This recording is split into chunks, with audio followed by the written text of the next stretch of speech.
This is Jordan Grace, and you're listening to the Social Suplex Podcast Network. BWB, this is One Nation Radio. You better get it right. Rich Latta, James Boyd came to give them life. The Blackest Wrestling Podcast has come to kick all ass and drop it 6 feet if they kicking trash. Word, let me welcome y'all to something different. And if you dig it, man, you should let some friends listen. We be getting it in, this on the regular dude. Ravish and flow, but this shit rude. See, James don't rap, so I had to break it down. The whole network, man, we coming for the crown. Raps in the columns, I keep them both covered. Making the beats too, so the listeners can bump it. Hit us with the rating, yeah, I'm saying it's a 5. Before you hit it, talk, bob your head side to side. It's One Nation Radio, and this is the beginning. It's Rich, and I'm here with James. It's time to listen to One Nation. We got to unleash the power of the pyramid. This is Mike Sempervive from WrestlingObserver.com. Check me out on Wrestling Observer Live every day. And also check out your boys, Rich and James, on One Nation Radio. Hi, this is Kenny Omega. We're listening to One Nation Radio. Check it out, guys. These guys know what's up. Big Kenny Omega fans, and that's all that counts to me. Goodbye and good night.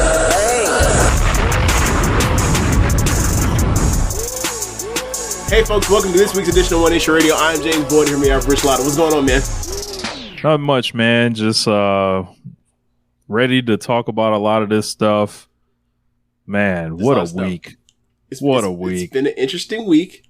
Where would you like to start? Because I think there are a few places we could go. There are a lot of few places. I take that back. We normally get the real, or the stuff that's not wrestling out the way before we get to the wrestling. So I already know where we're headed. Yeah, I already know where we're headed. Yeah. So before we do that, though, I did do an appearance on the Voices of Wrestling flagship show with Rich Craich and Andrew Rich. It was a night of riches. Embarrassment of riches, they're calling it. If you guys didn't hear that, check out the flagship podcast. We talked about AEW. We talked about state of wrestling music. Played a game with us trying to guess whether NXT wrestlers were real or not based on these names. And it came down to the wire. But yeah, if you guys didn't hear that, check that out. That's like another 2 hours of me this week. So most of my Dynamite thoughts are going to be there. I'm gonna let James jump on his Dynamite thoughts later. But we got some other stuff, man. Jesus. Brewhaven said we need a flagship O&R crossover with Rich, Joe, Rich, and James. that would be nuts. But let's see. I guess we got to start. Kendrick Lamar decided to shake the table and basically start aiming at that Canadian again. Really? And you think that is the biggest story in hip hop right now at this moment? No, but okay, just all right. Well, I guess we'll get to the biggest story after this. But okay, okay, sure. Yeah, Kendrick Lamar started aiming at that Canadian again, and then that Canadian decided he didn't want to. The next time we saw him in public, he wanted to start talking, giving speeches like he was having a TED talk instead of getting in the booth. Unfortunately, Kendrick Lamar is not like some old timer or a woman or a female rapper or anything like that. He may have got some bars in return. We haven't got them yet. But, I heard the song. I liked the song. I didn't think it was anything crazy, but it is, kind of a line in the sand. I thought some of Kendrick's, the Prince and Michael Jackson metaphors, that one didn't hit for me as much because I'm like, Prince is way more prolific than you. So rather than disappearing for like 6 years and being a sometimes rapper, Cole's my guy in all of this, and I think Cole's just been, steadily consistent and like just firing on all cylinders and waiting for something like this, quite frankly. But, everybody's picking sides now. Like there's there's Drake's end, there's everybody's tracking who's unfollowing who on Instagram and all that. And I prefer not to know none of that because I don't need my rappers to be using social media. I need them to get in the booth. That's what I need. Get in the booth. Don't fuck with me. If y'all want to battle, do it. It's been nearly 15 years for some of these guys. They've been on our radar, right? And they've had their whole careers. Nobody's in danger of anything. Everybody's made all their money. Do it for the sport. Turn the mics on. Let's go. Let's see. You know, and apparently Kendrick seems comfortable doing that. I just want to know what Drake is afraid of. Well, I mean, it's not like Drake hasn't been involved in some of these things. And also, like, Drake doesn't do the diss record thing the way that, you know, we would prefer him to do it. So it's like, you already know you're going to get. He's going to say everything but the person's name.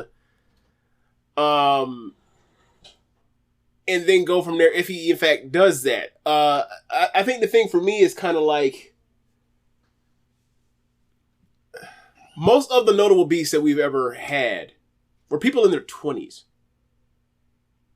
Is there any like mid-30s beef that you can think of that was notable historically in rap over lifetimes? Jay-Z and Nas probably like the oldest, or like early 30s. Yeah. Early 30s. We're talking about Drake, who is turns 37 or 38 this year. Yeah. We're talking about a bunch of dudes, and we were talking about a bunch of dudes that are in their, you know, over 35. And for me, it's like, if that's what y'all want, and like, you know, from what I see, people wanted to see this stuff just out of the diss each other. But I'm like, if it comes, it comes. If it doesn't, I don't really care one way or the other. I like all three of them as artists.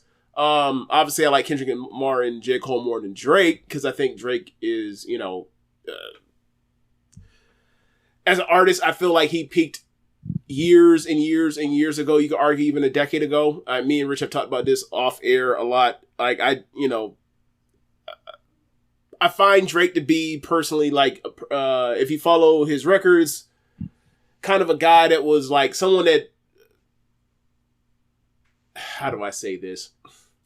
He's a fake nice guy. He's a person that thinks he's a nice guy, and ultimately, when push comes to shove, over and over and over again, he proves he's not a nice guy.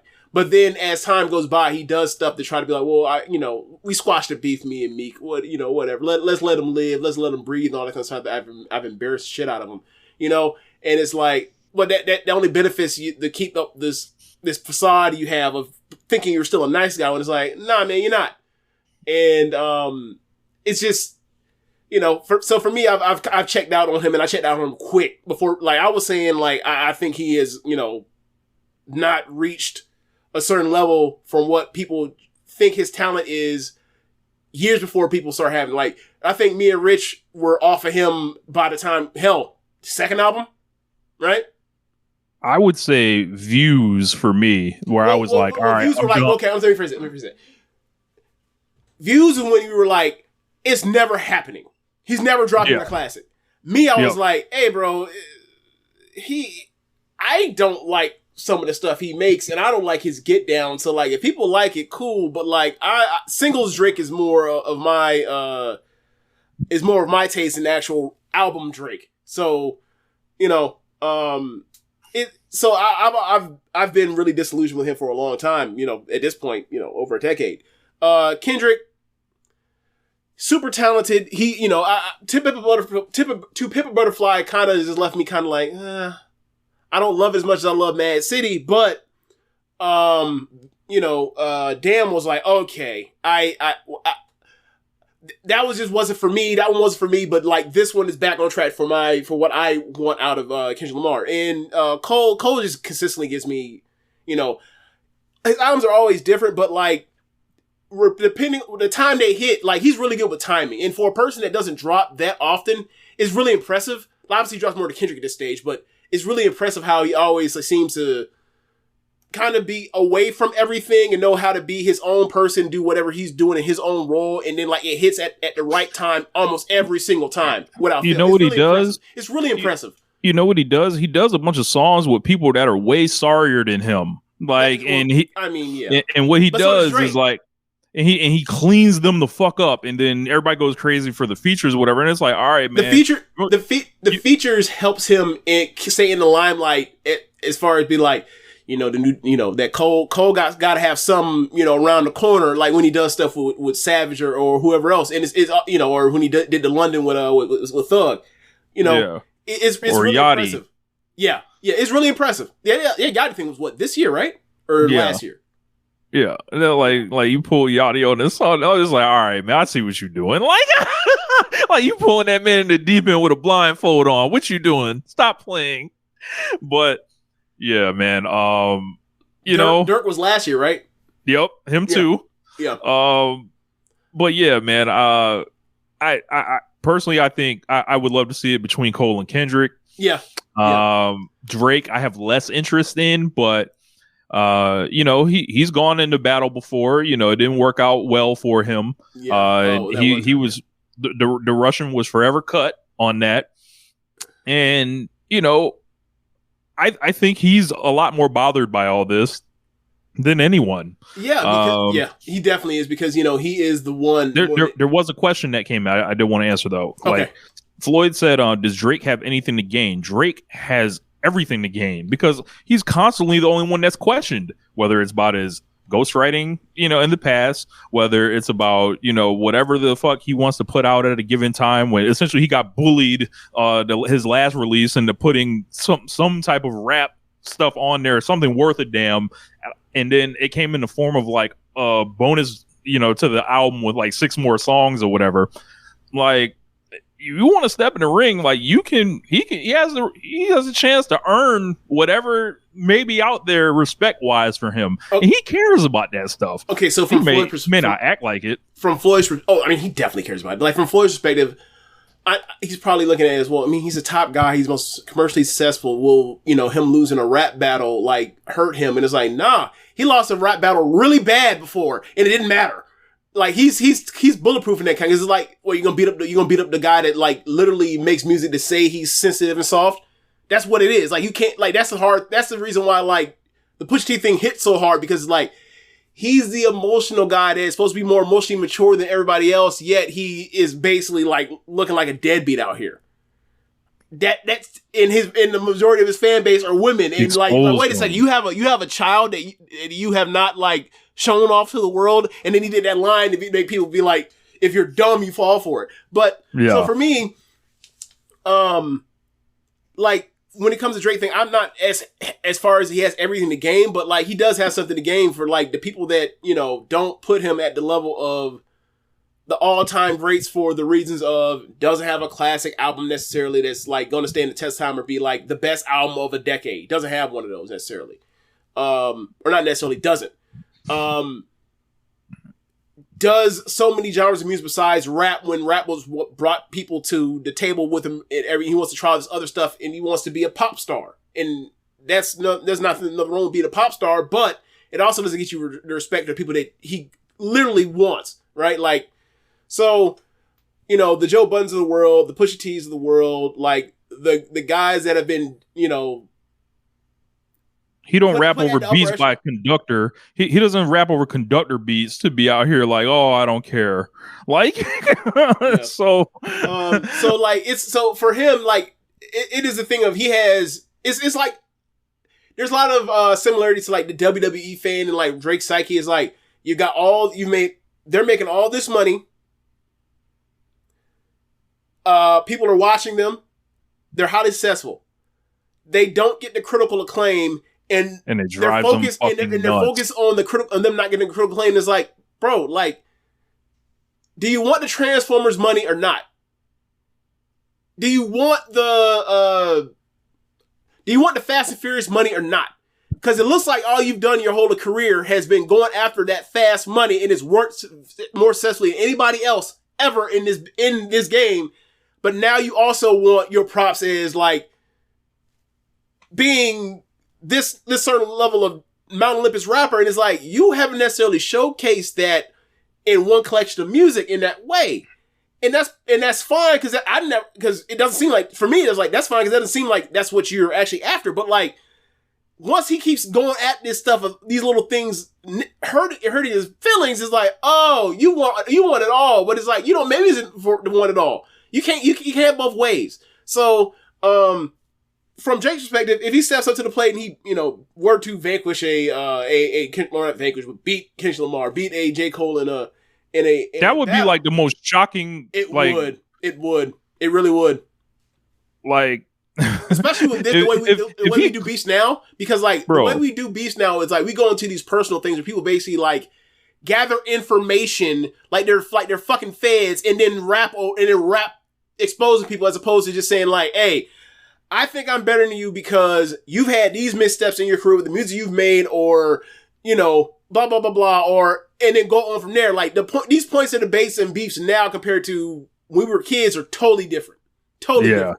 Yeah. A lot of that stuff when the beef back then was just like simple things of disrespect. Street like, stuff. And, like, hey, you said that like rap got fucked up once it went to the West Coast. What the fuck's up with that? You know what I'm saying? Like this now stuff is like, oh, we're fucking the same shit. Like hang around the same people all the time. It's like, what the fuck do you think's gonna happen? There's like a future Drake chapter of the Fallout too. That's and what it's I was like getting at.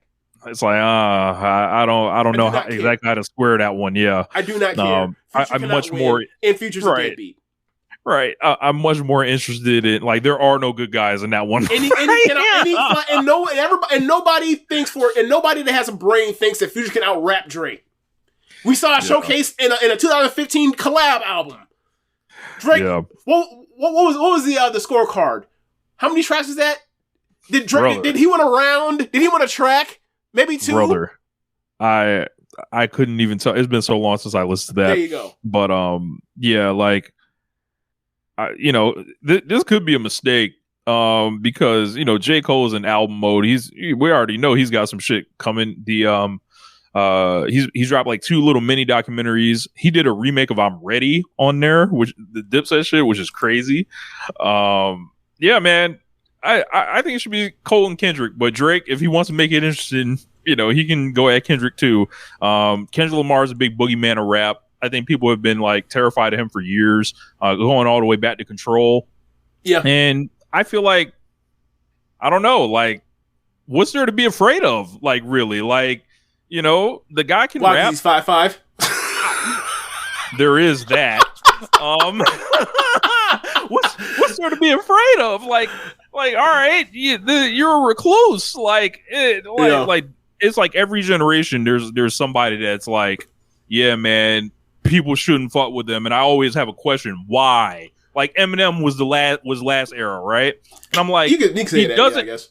Bro, I was like, he doesn't ever prove it against anyone worth a damn. He goes at easy targets like pop stars and women and people that don't rap back. I think a lot of the similarities in that, I never really thought about it. I think a lot of the similarities in that is like the reclusive part of it. Like they are so, the music that they make is seemingly so like isolated from what is like, the in crowd of what's on the radio or what's playing on people's, playlists or whatever else. So it's like that you hear them in their own vacuum and they're incredible. And it's like, all right, do you really want to fuck with that? The same thing was like, do you really want to have some back and forth thing with like Mark or with Jordan Lucas? Is like, that dude's fucking incredible. But it's like, he also makes that Eminem music. He makes, you know what I'm saying? It's like, it's the same thing.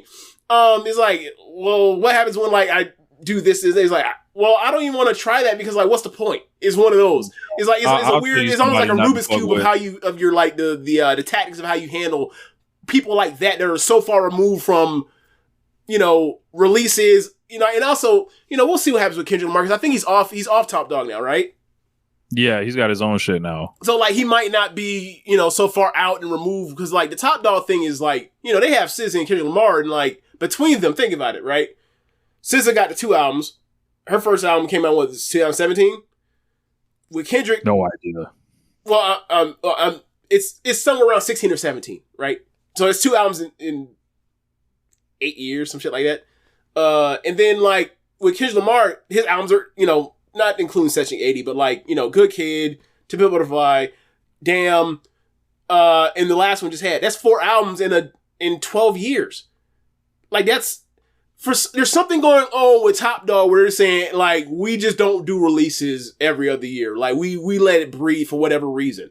And like maybe he got off Top Dog. He's like, hey, I don't want to do this. So we'll see. We'll see how some of this stuff changed up. Like I remember, it wasn't Cole's last album. I'm thinking the album before when he based like I want to do like I did a lot of the no feature stuff, and it was an achievement for me to do no features or whatever else and go and have my success. But like I don't want to be known as this person that didn't work with nobody. And he's changed that up definitely. So like maybe Kendrick Lamar wants to get out there and and do more records. He was fucking Problem was. That was a really big record at the time when it was out. And it's like, when's the last time he had a party record with people?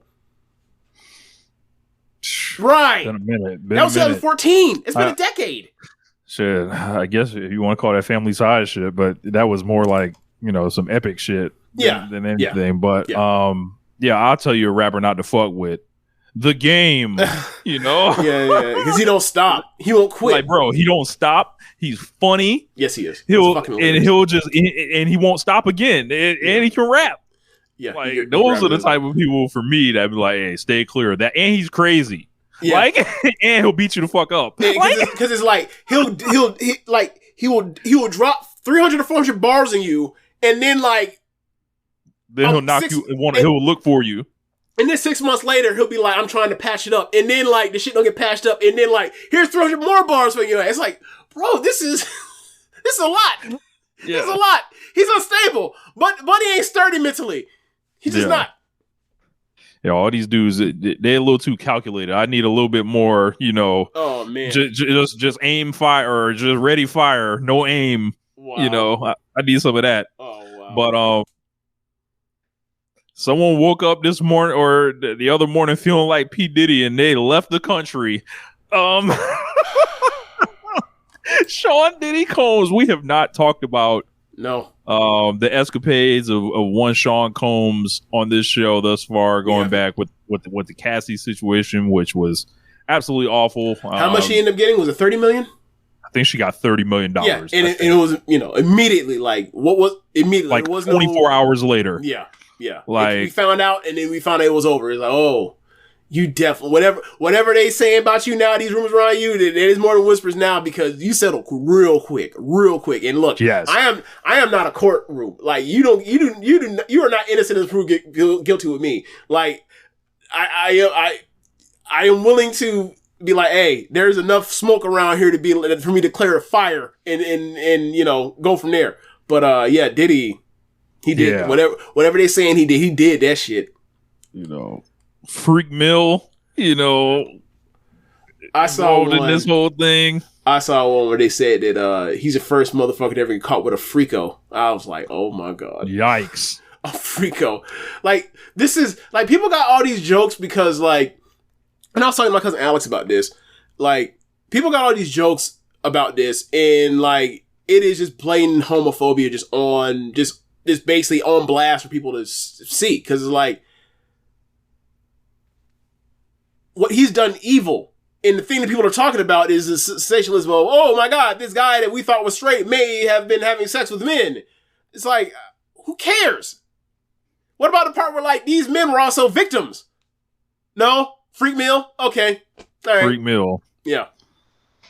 It'll be at WrestleMania. Yeah, I heard about that. Was it this week it was announced? Yes. Okay. So the feds busted. I can't even say busted shit open. I can't say that. I can't say that. Well, think about it. Yesterday would be an anniversary. They kicked in the door.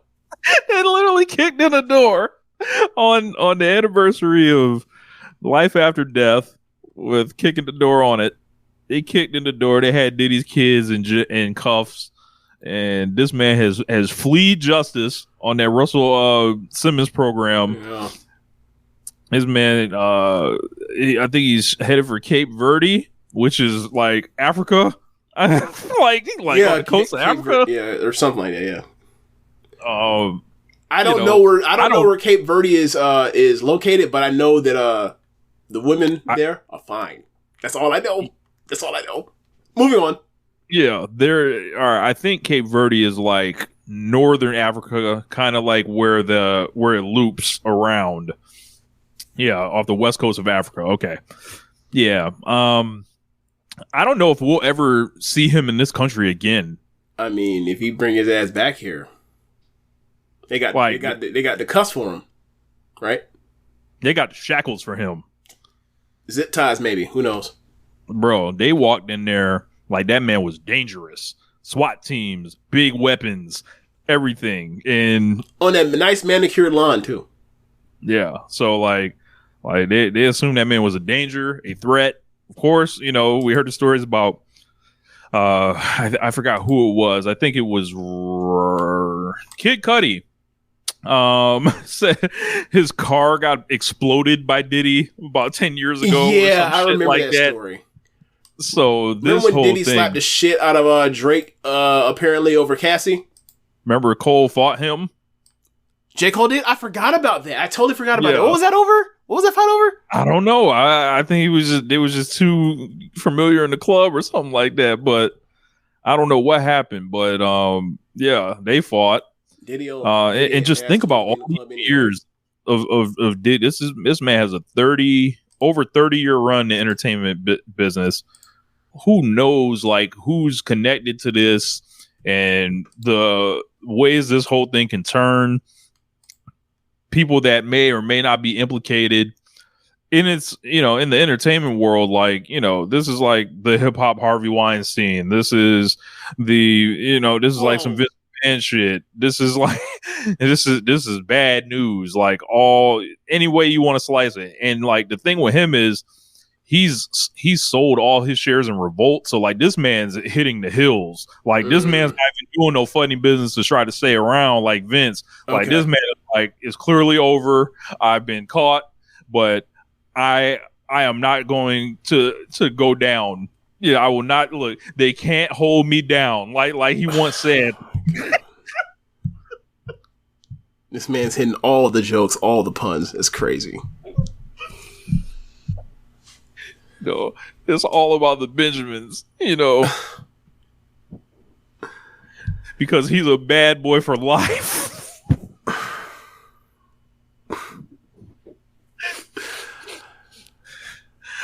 Yeah. Zip him up, cuff him up, get him the fuck out of here, bro. I got no time for Mr. Combs. Yeah, like I saw the thing, like the raid was done by Homeland Security. Oh, this is feds. Oh, so this and like, oh, it happened on two different two of it different properties. Oh, and they're on connection. Oh, there might be trafficking involved. Oh, if they ever get him, he's done for. So I'm like, hey man, what is it? The feds conviction rate prosecution rate, they get you in court like what 95%, some shit like 95, that. 95, yeah. 19 out of 20 they win. Shit, you might want to. You bring your ass back to America and see what they do for you. Hey, you behind the wall. Like them brothers of Islam, you better hope you the 5%. Oh man. You better hope you were the 5%, but yeah, I doubt it. Yeah, I'm not. Yeah, but yeah, we should move on. Let's talk about Stardom. I did not know the MP was in here, but once he drops that line, it's like, oh, who else would know that besides us? Hey man, you giving away some secrets in there. Secrets, bro. That shit's so old. I forgot that I knew that. Yeah, I forgot I knew that. That was a refresh. Jesus. All right. Trade secrets. Yo, that's crazy. So Stardom had two pieces of big news kind of this week, aside from Hannah winning the Cinderella.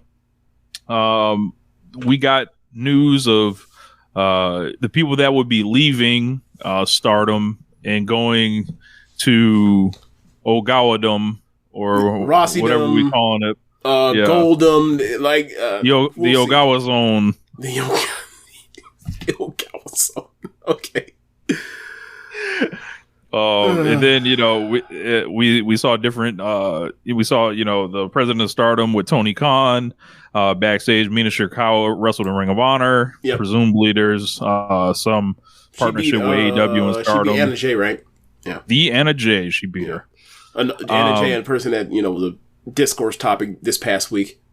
Man, I don't know if you saw like what I wrote in the forum. I'm just like, I can't imagine. Well, I'll get to it later, but it's just I just can't imagine being this passionate about Anna Jay one way or the other. She just a regular wrestler. Like, I don't. But Stardom, like the people that's leaving. So James, do you have the list of people that are leaving? Or do you off remember? the top of my head, it's Utami, it's Julia, it is Mai Sakurai, it is Mirai, and am I forgetting anybody else? There might be one other person. Utami, did you say her? I could have swore I said her second or first. Okay. Utami and Julia, Mirai, Yuzuki, the rookie. Yeah, and, rookie, Yuzuki. And Mai Sakurai so far. And I don't think there's anyone else. People are speculating Kevin may be out of here too. I don't remember Kevin being on the list. Yeah. Did you see the clip of? Oh, Sonny. Yeah, he's gone too. Yeah. Did you see the clip of Kevin and Azumi talking about being nicknamed Kevin? You ever see that? I have seen that. Yes. It's hilarious.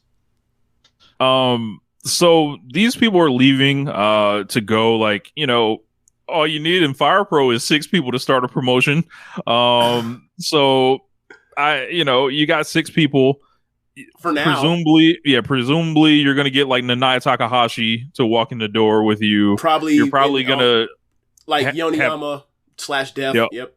Like you'll have like freelancers available that will come work or whatever. I don't know. And you have a main event feud that will draw. Yeah. Like you got like a match, like you got Julia Utami in your back pocket, right? And that's like a match that we never got in Stardom, right? We were supposed to get it, and the injury thing happened in the Grand Prix last year.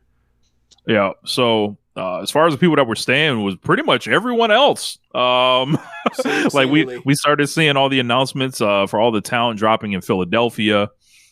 We saw high profile people kind of like Saya Kamatani come out this week and say they're staying in Stardom. Yep. Well, as like Shuri, Azumi, Tam Nakano, of course.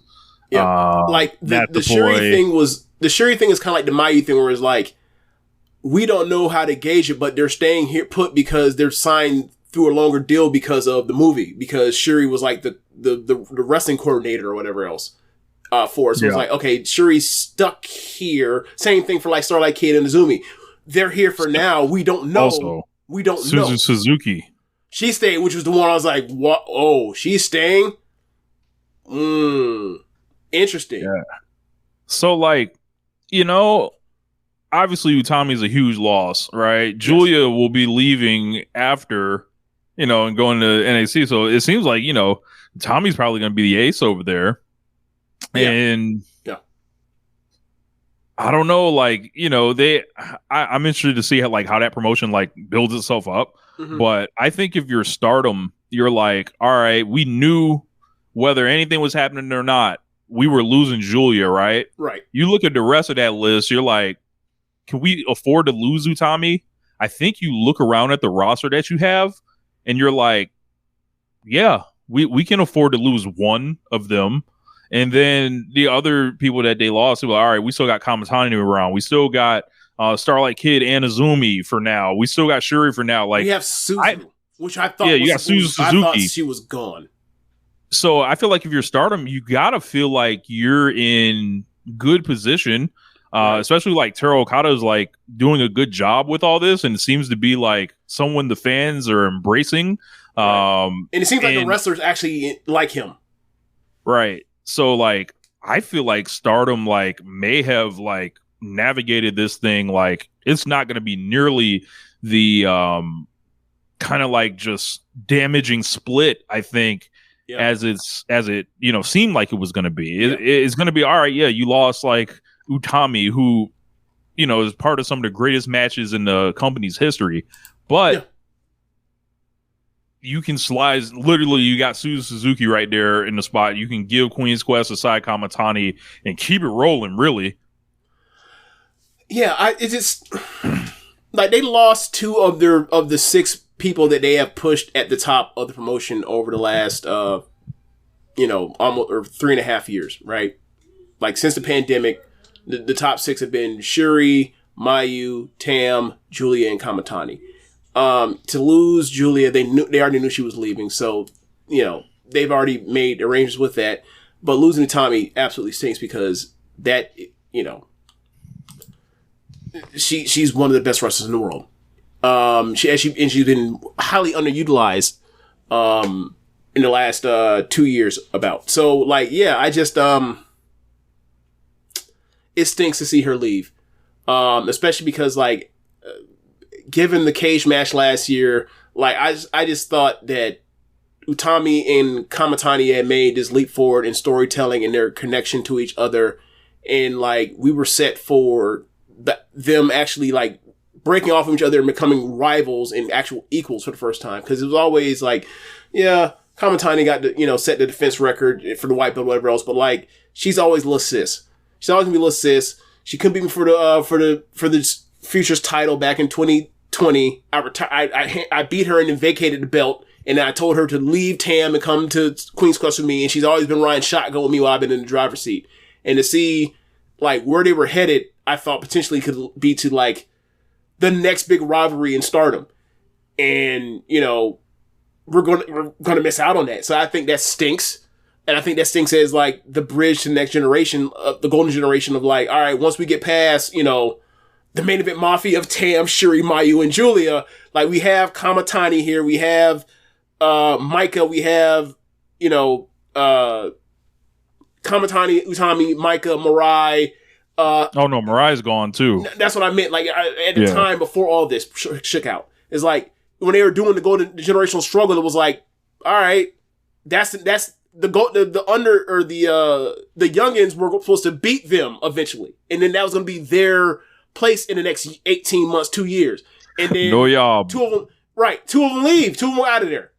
So, for me, that kind of just blew it up. But I'm interested to see that there's that there can be another promotion, and they have 2 people at the top or 3 people at the top of the card that can like wrestle main event caliber, top of the card or top Joshi level matches. So with Mirai and with Utami, with Julia, for how long they have Julia. So I'm not really counting them out, but I'm interested to see like what happens with Stardom as far as like, all right, they lose these key people, but the roster is so loaded they can make up for that loss because the depth is insane.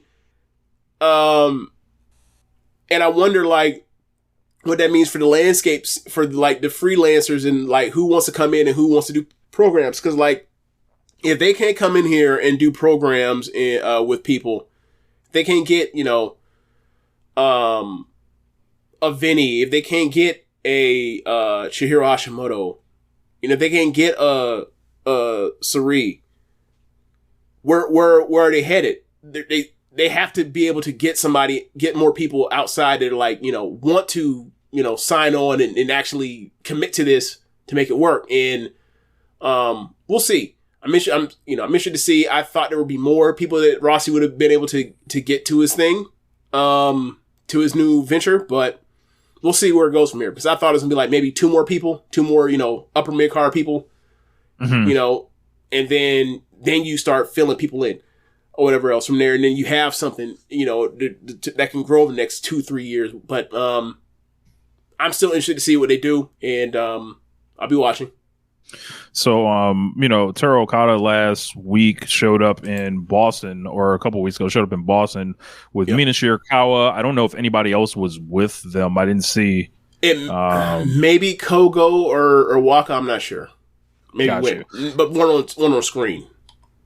So it looks like, there was a picture that came out of Toru Okada, Tony Khan. Seems like the Stardom and AEW doors at last have been opened. People, of course, we've followed this, kind of conversation about it. There was, since 2019. Yeah, since, the red belt champion used to wrestle in AEW, and, the high speed champion used to be in AEW. Right. And, while she was dueling champions, and then when she wasn't in AEW, she was bringing the AEW Women's World Title to Stardom. Yeah. Yep. So, TK, of course, danced on Rossi's grave on his way out.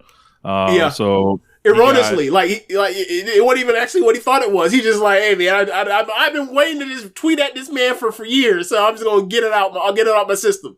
Yeah. Yeah. So. Mina, of course, had her match. Thought it was fine. She fought Anna Jay. People lost their minds. More on Anna Jay. She's someone that drives a lot of conversation for whatever reason. I just can't imagine being that passionate about her when she's kind of like, to me, just a mid-level wrestler. Like, she's not pushed harder than her abilities. Like, she's not like beating people that she has no business beating. Mm-hmm. She's just a roster member to me. Mm-hmm. And she's always kind of fantasy booked. She needs to be sent to Japan. She needs to do all this, and I'm just like, all right. I mean, what if she doesn't want to go? Like, I don't. Right. like it's not for everybody. Right. But, like, she doesn't do unless something changed. Like, she hasn't done matches outside of AEW since she's been in AEW. So what makes you think she's going to take it to the other hemisphere? Yeah. She was like kind of tweeting with Mina, and Mina's doing a thing like, it was nice to meet you, blah blah blah. Like, there may be some up her sleeve, but who knows? But as far as like, this whole thing, like, it seems like Forbidden Door is there. Mercedes seems like she's a huge part of this. Yep. I would just like Starlight Kid and Azumi to just be dropped, and do a match on AEW and see how everybody reacts. But no, Rich, you can't do that because Tony Khan historically has like a 5 year, almost 5 years at this point, like history of being, or actually over 5 year history of just like, I will give you a random match that will get you excited, the right people excited that know, but no one else knows, but only if they're men. But when they're women, not really. We don't do the random dream match to put on TV that'll blow people's minds. They don't really do that with the women. I don't know if you've noticed that. I'm sure you have, but it's for some reason it just breaks out that way. We'll see how it goes with this Mercedes thing going forward in the Stardom Forbidden Door possibilities. Bro. I would love to see the Big Bird come through. Saya Kamatani, bring it here. Shuri. I love to see it. The Icon, it can't be no worse than Kelly Klein. When she had to come to America and fight her. God, it was so funny. We got Hikaru Shida for you here, Shuri. Y'all could team up. Y'all could do whatever y'all want. Right. The thing that's funny about that is like, I had got to start right at the beginning of 2019, and then they made her the Woman of Honor champion, and so like y'all are watching like these like the Mayu matches versus Kelly Klein, so like y'all have no idea what I've seen, so y'all are just like, oh, she's whatever, it's fine, like she's clearly more talented than her, but like this ain't nothing really right, exactly like enjoy that much, James, and then it's like you don't understand. She's wrestling somebody. Like, this isn't the match that impressed you watching Miami one time. But then eventually outside, you're like, okay, never mind. Withdrawn. But it was like, how that has to be. That was so annoying for you. It's like, really? This is one of your favorite wrestlers in the world now, James?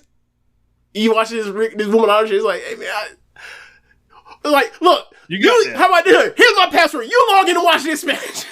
It's one of those. But anyway, I'm sure the Mercedes Moné matches or Thunder Rosa matches or whatever else that Mayu has gets to have, whatever else will be a blast whenever they have them. Natsupoi, come see by Yuka Sakazaki. Come get it. Willow ready. That would be hilarious. Statlander's ready. That'd be hilarious if Poi came over here and had a match on AEW before you could you could just graduate. She's already ungraduated to come back to TJPW. Look, Natsupoi versus Chris Statlander and Willow Nightingale. Let's go. 2-on-1 handicap match. I figured you would have saved it for someone I figured you were gonna save it for someone that is gonna hit hard. Like you put Poi in there with Jamie Hayter whenever Jamie Hayter comes back. Bro, she's been going for over a year now, hasn't she? Shoulder, yeah. Her last appearance I think was Revolution 2023. Yeah, it feels like it's been over a year, so I just had to make sure. Yeah, man. Yeah. But it's whatever they do. We'll see, but you have Mina and Azumi coming over here for Windy City Riot. You have a group of the women, or most of the roster, coming over for the WrestleMania weekend. So, like, there will be opportunities to put people on screen if that's what Tony Khan wants to do. But, you know, it might be Ring of Honor, might be AEW. Yeah. We'll see. Or they can go, you know, fight Athena, you know, on that side. I mean, Jesus Christ. I mean, they called her nickname used to be, or still is, the American Joshi. Like, I would like to see Athena versus some of my favorite wrestlers. I would like to see that. Yes. Yeah. So I was part of a review for Dynamite with Rich Craich. So I'm gonna kind of throw it, you know, to James on what you saw, kind of takeaways from this week on AEW, because it was in Toronto. I like the show. Yeah, opening match was the promo with Mercedes. Okay, so I need Mercedes she got into something, and I need her to, like, not do just to come out here just to cut promos anymore. Thing. Nothing wrong, no knock against her. It's just she still talks in, like, the WWE speak. Like, where, like, it's a lot of catchphrases and puns based around her name, and bankrupt and CEO and boss, and all right, we get it. Like, we understand that's your character. Like, can we talk like a human being? Not to say that she wasn't living like a human being, but, like, her verbiage was not.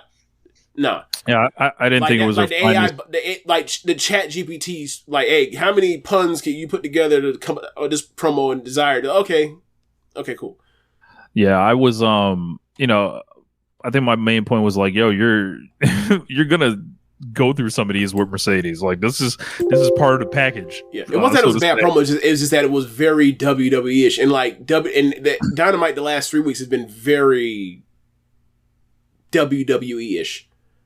Thrown to a video package in the middle of her feud, and then just coming back. So there were, like, just a couple subtle things where I was like, yo, she can turn heel on a dime. Yeah, she could. Like, yeah. I mean, that's the whole point of the gimmick, the CEO thing, is, like, you know. But then you get to the the Okada and Kingston Continental title match, and, like, I thought the match was great. I really liked the pace that they wrestled with. I thought they were, you know, like, it was more focused on, like, showing Okada as a in-ring, in-character personality, and showing, like, as you see in the background, like, all the ridiculous, goofy-ass faces he was making. He was a fucking clown. He had me dying. But yeah, like, you know, he's outclassing Kingston. He's you know, mocking Kingston. He gives him the boot wash. Kingston fights back, starts hitting some suplexes. Okada gets back on top. He looks like he's about to put him away with one of the spinning rainmakers. Kingston ends up getting up the double arm block, which, like, hurts Okada's arm, and also, like, still takes out Kingston. But, like, Kingston, because of the damage to Okada's arm, Okada can't make the cover, so it saves him and spares him. Then the match continues, and Kingston, you know, looks like he's about to, you know, possibly win, and then, you know, Okada, like, gets by the ref, low blow, or not low blow, eye poke, and then Rainmaker gets a W, and yeah, just really good match. Really enjoyed the match. What do you think of the match? If you want to just give your quick thoughts on it, because you already talked about it. Yeah, I thought it was cool, like, but I thought they had I think they have a better match in them. Definitely. And I don't think this got to even, like, you know, the great level. I thought it was just, you know, it was good. And it was more of a dominant performance. I think Okada looked better in how it was booked than the performance of it, if that makes any sense. Like, they have, you know, this is part of, like, a 3-step process, it seems like, you know, to quickly establish him in the company. They've already strapped this guy up in 2 weeks. They're not fucking around with it. Yeah. They introduce him with the angle. They do the trios match, you know, to set this up, and they get it here, and then they literally New Japan style send his next opponent out and pack, you know, to basically be like, yeah, we keeping it real familiar and easy with this guy, and he's getting the Continental rules to inherit. So even the Young Bucks are removed, you know, from the act, so you get to just experience the world of Kazuchika Okada. Well, they're removed from being at ringside, but they're backstage and they're talking. It's kind of like, this guy's fucking great, isn't he? And I was like, these assholes! Like, it's such a great touch. Like, he's like, we'll be back to show all the replays, and they go back and show the replays. Like, after they did the DDT on the floor, he's like, that needs a replay. Like, they're so good at being assholes. They really are. Bro, like, this is why people get worked by them dudes. Like, they're so good at it. Oh, bro, they're so good. All-time workers. Like, so good. Three wrestlers, or they're not in yet, but they should be. Hopefully this year.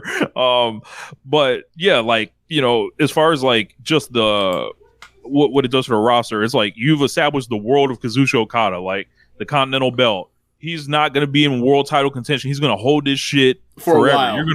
You're going to bring people in to face him, like, they're starting with Pac now. Who knows? And he's going to get like all the fresh opponents he wouldn't have been able to wrestle, seemingly. And like, it's his own thing until you want to break him out and do something else. Like, it's its own, the Okada-verse almost. Yeah. He's going to have his own championship. It's going to be kind of similar to the Orange Cassidy thing. Yeah. Yeah. So I enjoy. I like that idea actually. So, So I'm trying to think what was next after that because I don't remember. I'm pulling up a show review right now so I can see or remember what was happening. While you do that, I'll talk about Eddie Kingston. So he had he drops the belt. He, had the Triple Crown or whatever. And, Eddie Kingston's life was going really great for about 4 months. And I think, Eddie Kingston ultimately, he didn't enjoy that. Like, he was like, yo, things is becoming too easy out here. I need some struggle back in my life. So, the deconstruction of Eddie Kingston began with a Rainmaker.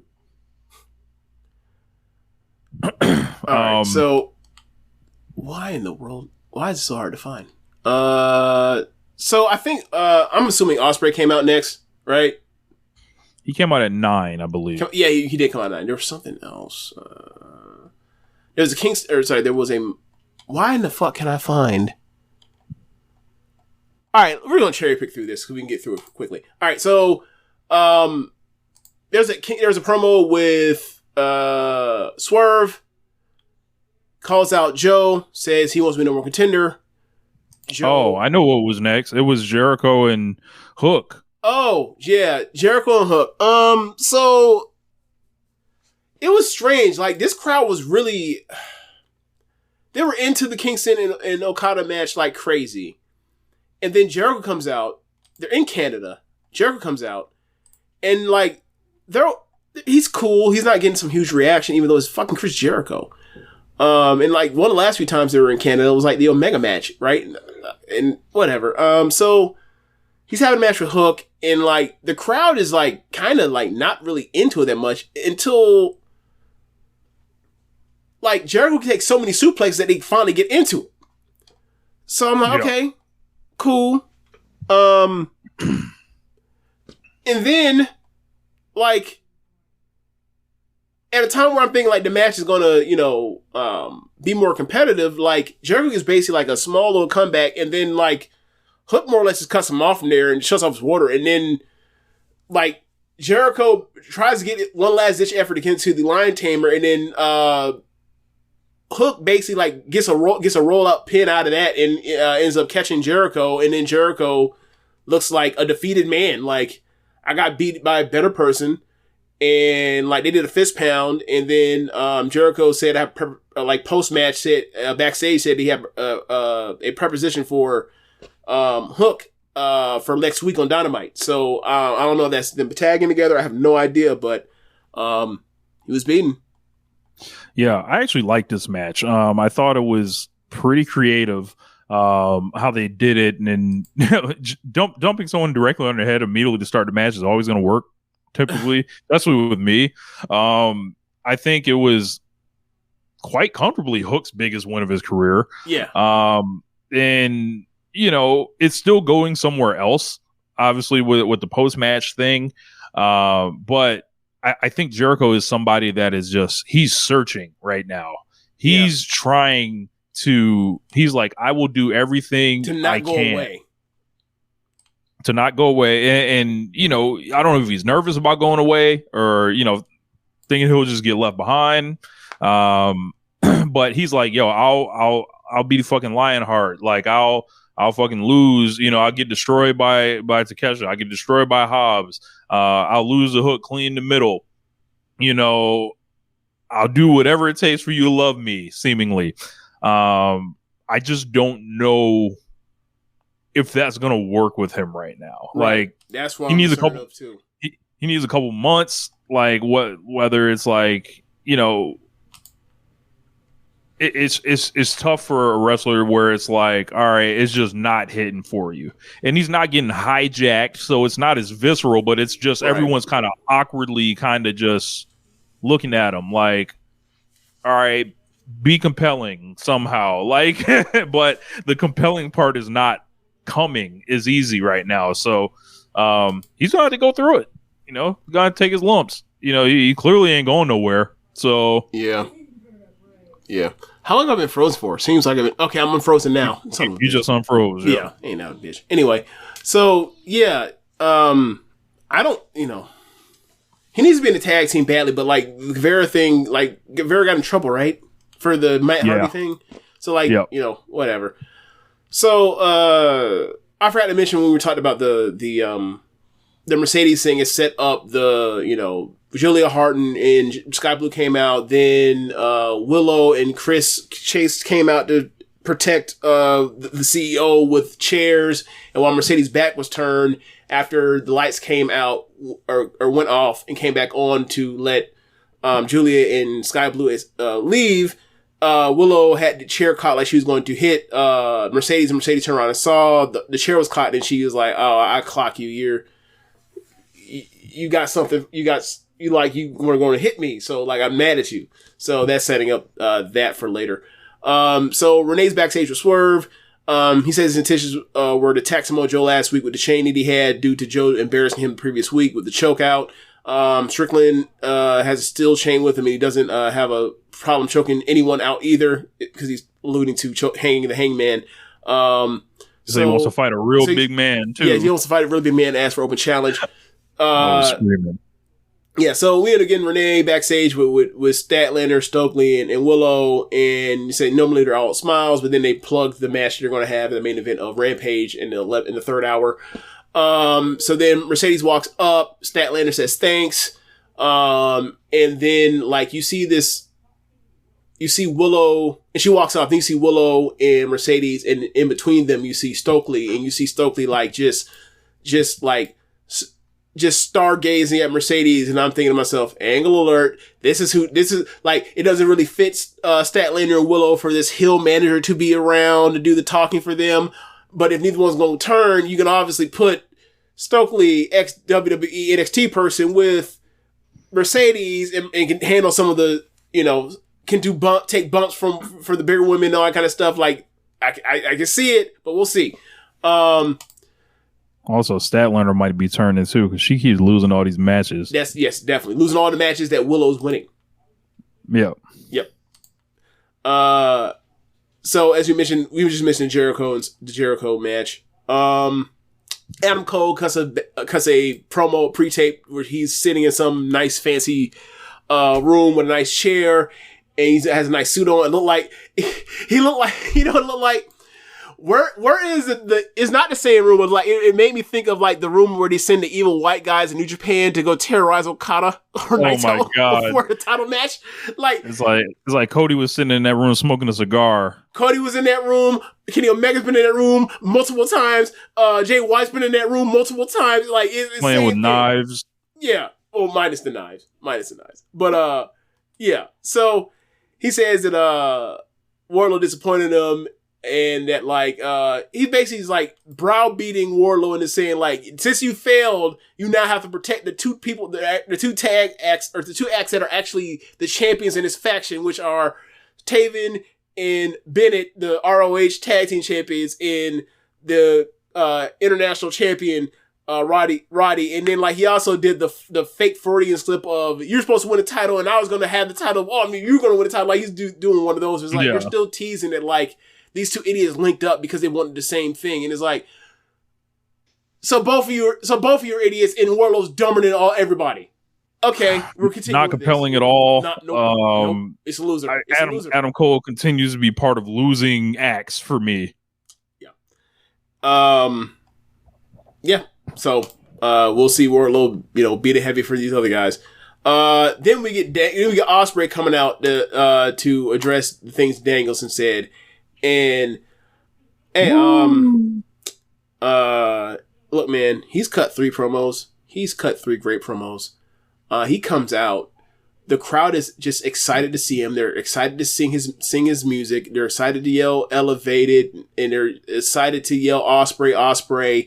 He comes out hopping and skipping like he's having the time of his life. Big smile. You see those British teeth, and you're just like, yo, this dude.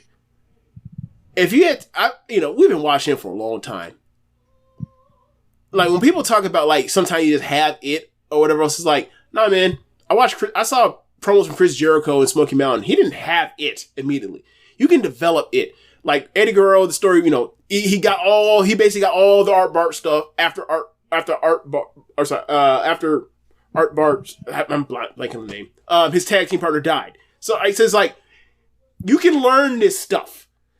And like, he has progressively learned this stuff, and like, he's just like right now, it's him and Rock are 2 best promos in the sport right now. The fake sport. But nonetheless, those are 2 best promos in wrestling right now. I never thought Will Ospreay would ever be an elite promo in pro wrestling. Did you? Where did it, I saw it coming, 2 years ago in the G1 stuff, but this is crazy.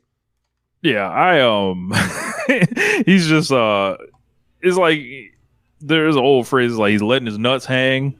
That's kind of what he's doing, and this is like, yo, I'm just going to be me. Like, if I'm going to lose, it's going to be on my own merit. He's silly. He's playful. He's deadly serious. Like, he feels like an actual lived-in real person.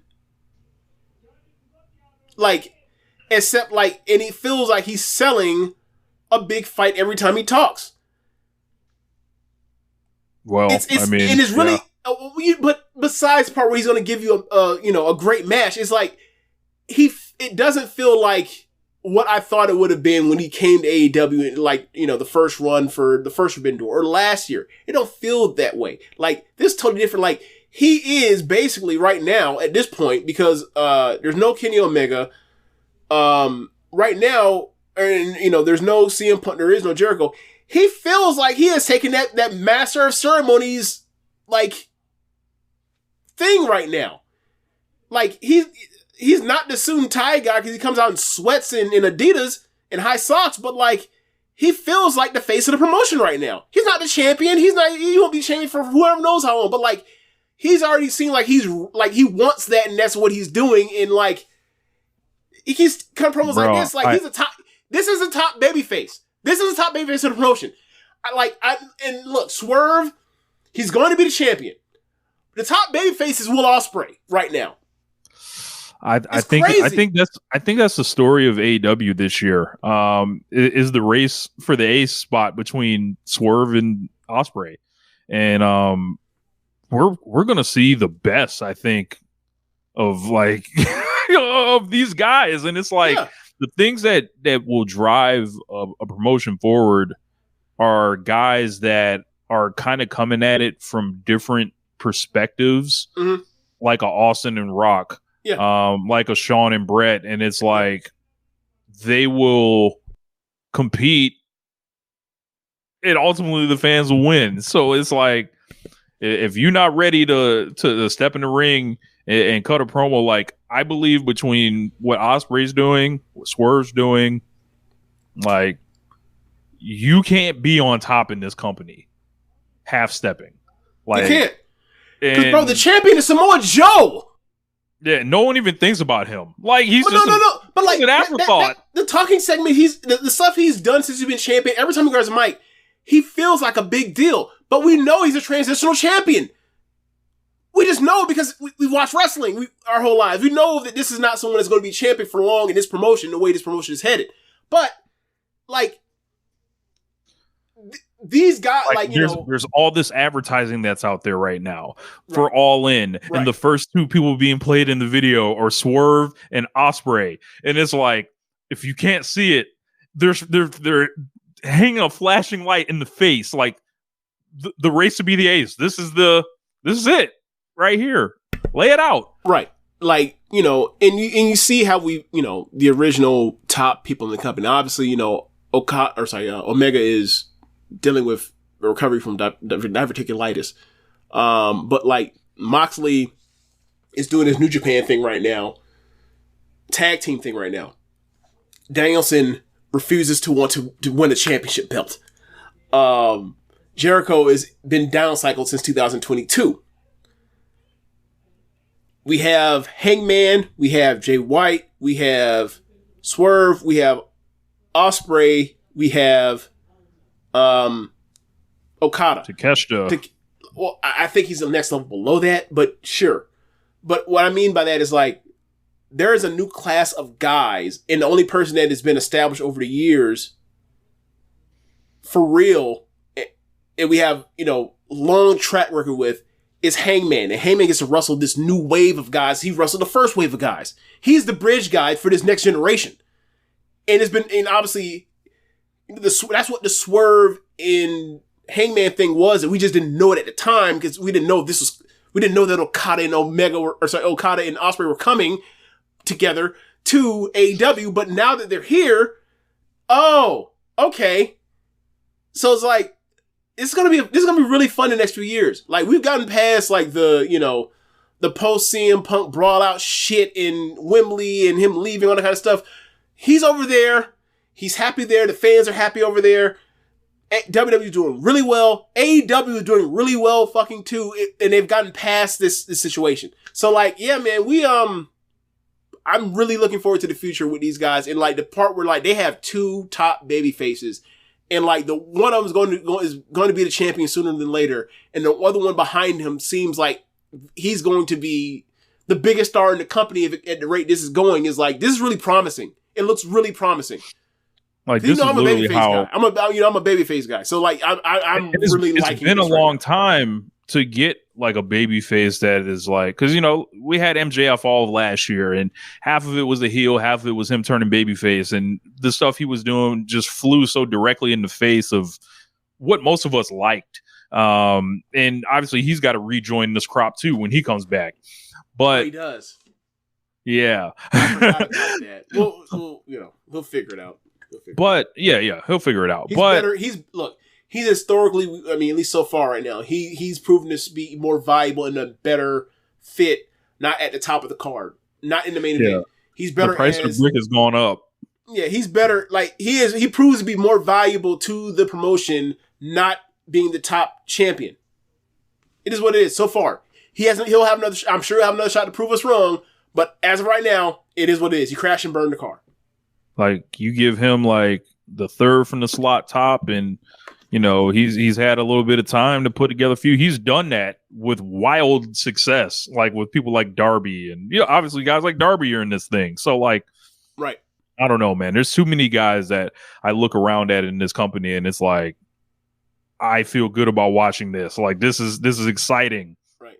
So, but Ospreay announces he's got Shibata next week. Yes, because he talked about how, Danielson said that I couldn't feel his shoes, and talked about, the legacy, and he's like, in Japan, he's like, yeah, as you know, like, I couldn't fit in his shoes. And he's like, he mentions the championships, winning Best Super Juniors twice, multiple time Juniors champion, one time, I believe, multiple time never openweight champion, then talked about how he was the world champion. Like, this, your legacy, Japan, compared to mine is way better. And it's like, yeah, man, just, I am the captain. Yeah, it's just like, he just, and then like, he says the goofy, silly things that like feel earnest in a way, like he talked about the maple syrup thing. It's like, he feels like a real person, but like, he's big shit talking at the same time. It's really like, it's impressive. It's impressive because this was not what we thought of Will Ospreay, 6 years ago. Just not. Just, he was a flippy dude. Now he's like a full form he can do it all now. It's really impressive. And like, he can do it all in a way that like, even people that I think like higher of historically weren't able to do this at this level. Like, no knock against Kenny Omega, but like Kenny Omega did not want to be the guy to get the mic and go talk to Shivani and then like talking to the camera. He did not want to do that. It's how if you want to do, you know, the Nakazawa, you know, bitch press stuff, or you want to be silly.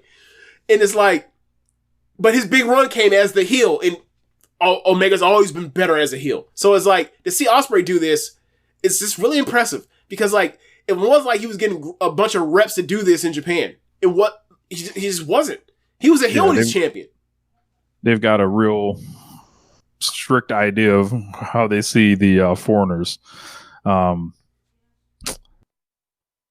what do we have next? It was a women's tag match. That thing was a little, I thought they moved around well. I thought that, and I thought mostly it benefited the story. It wasn't trying to have a match of the year or a great match. It was more trying to get the story over there. Like, all right, Deanna, as you mentioned before, Deanna, she gives off nothing but heel, right? She's in there with Thunder Rosa.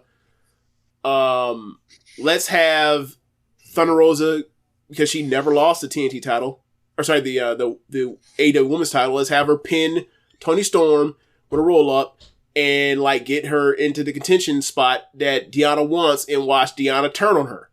Because you saw all the Deanna's face when she got that pin, and like she was not happy. And then at the end, when they finally got down out the ring, she decided to like put on a face like she was okay. But the mask came down, so that's clearly in play. So Thunder Rosa and Deanna, I'm cool with it. But obviously we got to get to Thunder Rosa and Toni Storm, you know, finally getting her win over Thunder Rosa that's been delayed for 2 years or a year and a half, whatever it was.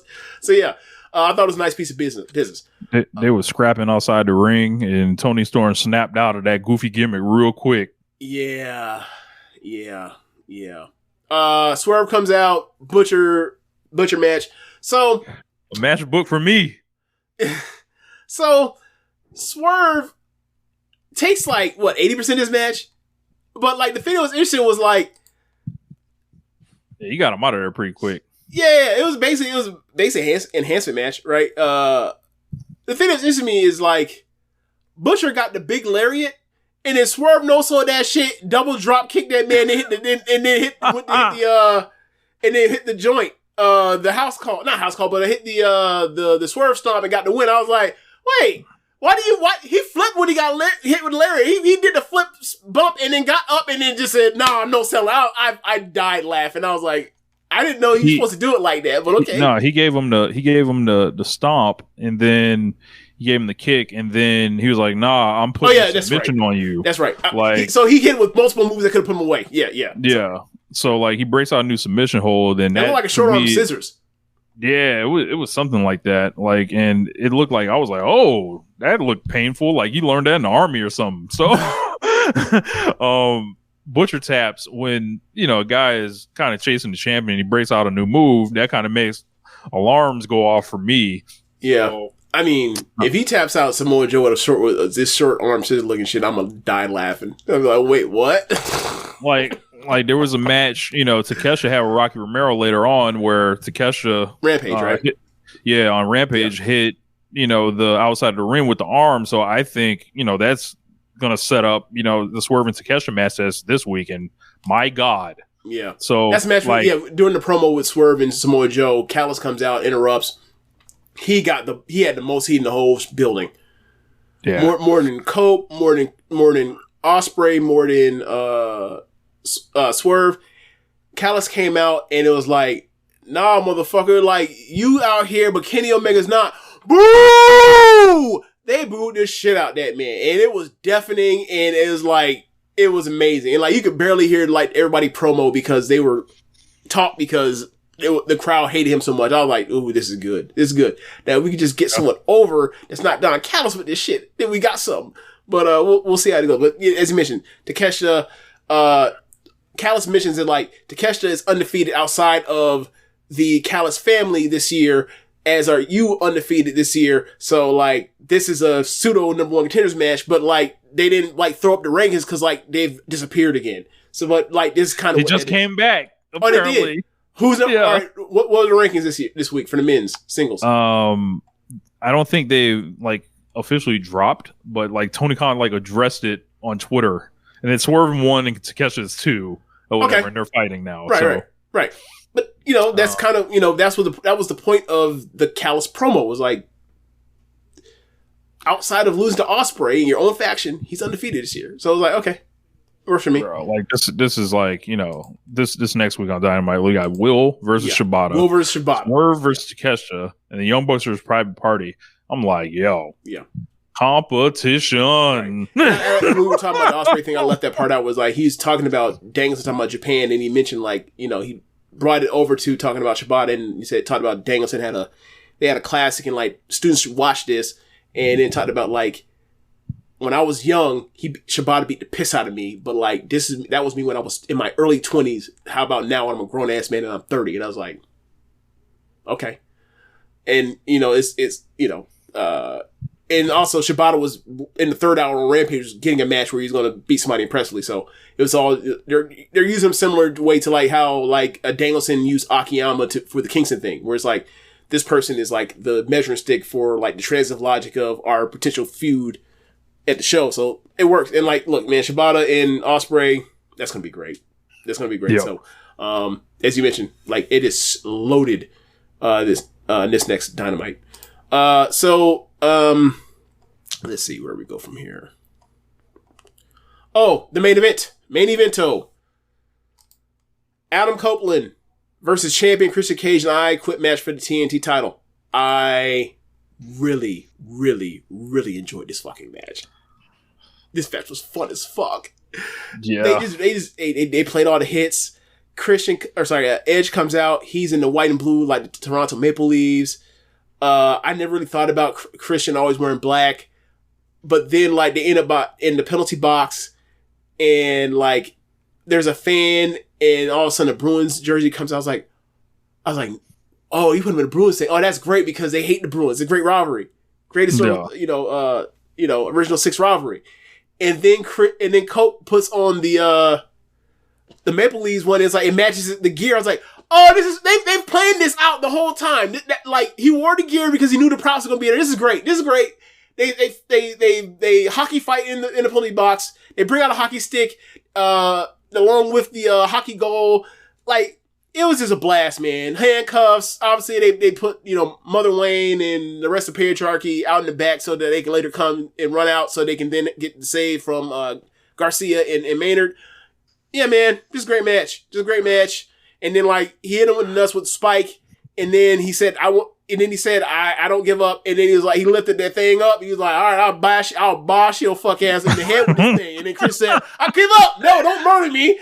Don't murder me. You made it to where I can have kids just now. I was willing to call my champion knowing I can't have no kids. I already got kids. I'm fine with that. But don't murder me for the belt. Good God, Cope, you psychopath. Slash size says Rich got to apologize to Cope here too. I issued Adam Copeland a full apology on the flagship. Hey, man. Like he's just been so much better than advertised. Cope is so much better than that 2000 or 2020's run in WWE. So much better. Like, yeah, let him have a TNT belt. Let him do his thing. One thing I also noticed is that like after he won and the confetti's dropping, the ref didn't hand the TNT title to Copeland. Garcia did. And remember, they did that non-finish with them.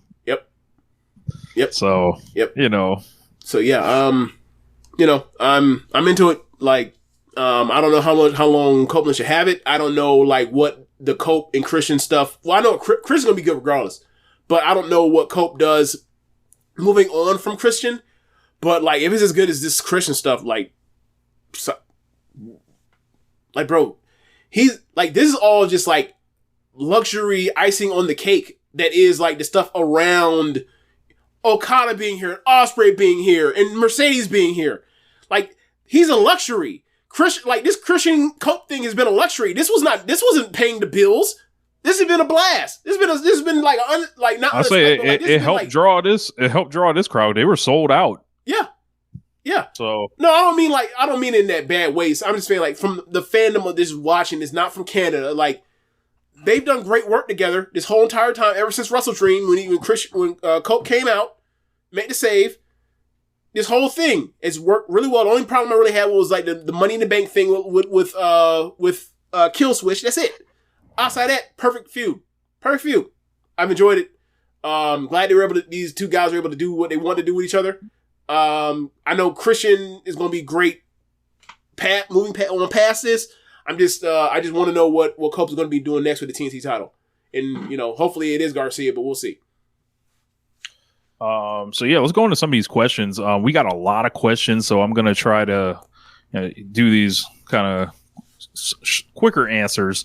But there are some, lengthy ones. So one thing I want to mention, while we were during the match, it dawned on me. I was like, while watching the match and being like, this is so fucking great. I was like, like I got back into wrestling in 2011, and a lot of it was and what we was watching, it was like getting back and watching the SmackDown matches of Christian versus Randy Orton. And I was like, flash forward 15 years, Christian's still doing it. It's like, hey man, this is the reason why I was always like, what, Christian is really good. Nah, fuck that. I understood how good he was. He's great. Not that he's like some great work rate machine. He's just a great wrestler, like understanding all the tricks and how to make the crowd, do what it does. He just understands it. He just understands it really good, as always. Yeah, man. So let's go to these questions, man. Black Saber Jr., peace and blessings. He said, with that one question a while back asking how the best friends with Farrah Freaknik, I watched the documentary, by the way. I'll ask y'all, how would the Elite, Bucks, Hangman, Okada, and Kenny fare at Freaknik? How would the Bucks, Kenny Omega, like the shoes. Hangman, and who else? Is it?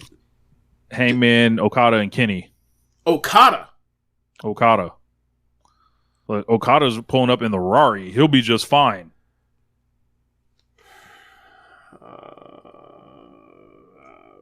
I have my concerns about Okada in Atlanta in the 90s. I have my concerns. He understands English, but does he understand Atlanta? Anyway. No. Yeah. So the Young Bucks, I don't know. I just don't. They're so family oriented that I have a hard time imagining them. You know what I'm saying? Engaging in debauchery. Not even necessarily engaging in debauchery, because obviously, they got kids. But yeah. I just have a hard time. They just got to show up with the rarest J's they got, and try not to get robbed. I was about to say they ain't gonna take them shits off their feet. They little. I think Kenny and Heyman will be drowning in it personally. And they do that thing. I think Heyman would do the best. Yeah. It's his second question. Who has a better chance at the Hall of Fame, Kevin Love or DeMar DeRozan? Ooh. They're both going in. Sorry? They're both going in. Okay. Has Kevin Love made more All-Star teams? I think he made one in 2015. He made a couple. Right? No. I have to look it up. Remember, in the early to mid 2010s, he was a perennial All-Star. But DeMar DeRozan, I don't think he's made an All-Star team since Toronto, has he? No way. No. He made one. Maybe on the Bulls. He made one in Chicago, the year when they 2 years ago. 2 years ago. Kevin Love is a 5-time All-Star. How many times? What, DeRozan? Champion, 6? gold medalist. And he made all NBA teams. Yeah. I don't think DeRozan ever made all NBA team. I'll go with Kevin Love. Look, man, if you're going by how we judge sports where peak matters, Kevin Love peak Kevin Love is a way better basketball player than peak DeMar DeRozan. Way better. DeRozan is career wise, you can be you're gonna look at his number and be like, wow, he might already have 20,000 points for all. He does. Right. Bro, I think he has 25,000 points or right. something. It's a lot of he was never like. Was he ever? We were there. Right. Like there's no 30-30 game, and like I remember him getting his ass absolutely destroyed by LeBron all them years. Like they traded him and they immediately won a title without him. With us entering the Sweet 16, who do you have winning March Madness for the men's and the women's side? I'm just gonna go UConn, and I'm going with Caitlin Clark, baby. I do not want Kim Mulkey to prosper. And I'm waiting for that Washington Post article to drop. Where's that? I'm waiting for that to drop, but I still think LSU is winning. So yeah, there's that for the women's side. For the men's side, like I have not watched enough men's hoop to be honest with you to give you a declaration. But like I can tell you who I'm rooting for. I'm rooting for my team, North Carolina. But like, do I think they'll win? I don't know. I don't necessarily think this team is built to survive the ebbs and flows and the ridiculous like shooting streaks that is the NCAA tournament. Like that's not a good 3-point shooting team. I don't know how like they're bound to like lose a game because they got outmathed. They're just bound to lose because they got outmathed. Yeah, man. I don't know, man. Like all them guys on Carolina, they've been around a while. Yeah, they don't shoot threes, so it doesn't matter. RJ Davis shoot threes, but the rest of them no. Was Ed Code All Stars that starting lineup? I mean, really, it's just RJ and Armando Bacot. The rest of them are younger. Did you see that meme? Sorry. Did you see that meme where their starting five has an older average age than the Thunder? No, but that's funny. That's what I said. It was Ed Code All Stars. That's funny. With Big U going to Rossi's promotion, are you ready for another Utami Ace run? How impactful has Utami been to the full history of Stardom? Will she go down as a top 10 act all time in Stardom history and the best moments from her time there? Hard to say. As far as top 10 all time, because it was, she was there long enough to be someone to land there. But I didn't watch the whole history of Stardom, so I can't speak on that. Like my wheelhouse is basically late 2018 to now. So for since me, I've been watching, she's in the top 10. Yeah. She's definitely someone that's like, if she's not in the okay, I don't want to say she's in the top 5, but like she has to be in the top 10 in my opinion. Like obviously you had the Freedom, Tam, Julia, Shuri, her, and then you could throw in some other people, but like yeah, she's in the conversation definitely. Like, cause a lot of people like left and came back, like Yoko Bito, like Hashiki, and she was there for just 5 straight, or since 2018 straight. Like, basically, I'm more or less like when she debuted like the week before the 5-star Grand Prix in 2018. Like, that's kind of how far back I go to watching Stardom or watching so many of them. Like, to where I'd be like, I know what was going on in the storyline. So, like, yeah, like One Nation Radio's like knowledge of Stardom basically is Utami's whole career in Stardom. So yeah. So thoughts on like that? Oh wait, moments. We're supposed to go moments, right? Oh, moments. The cage match last year. I'll also say her winning the red belt from Mayu, and of course the Shuri series. The Shuri feud. And I don't know if you call it a rivalry with the feud. Like, I mean, for me, it's the second best thing I've ever seen in Stardom, as far as like the way it was set up. Her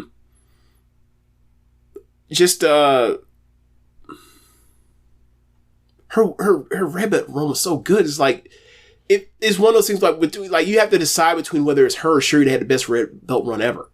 It's one of those two. There's like. It ain't none of these EO runs. It's not the Mayu run, even though Mayu's like peak was as good as theirs. It just wasn't.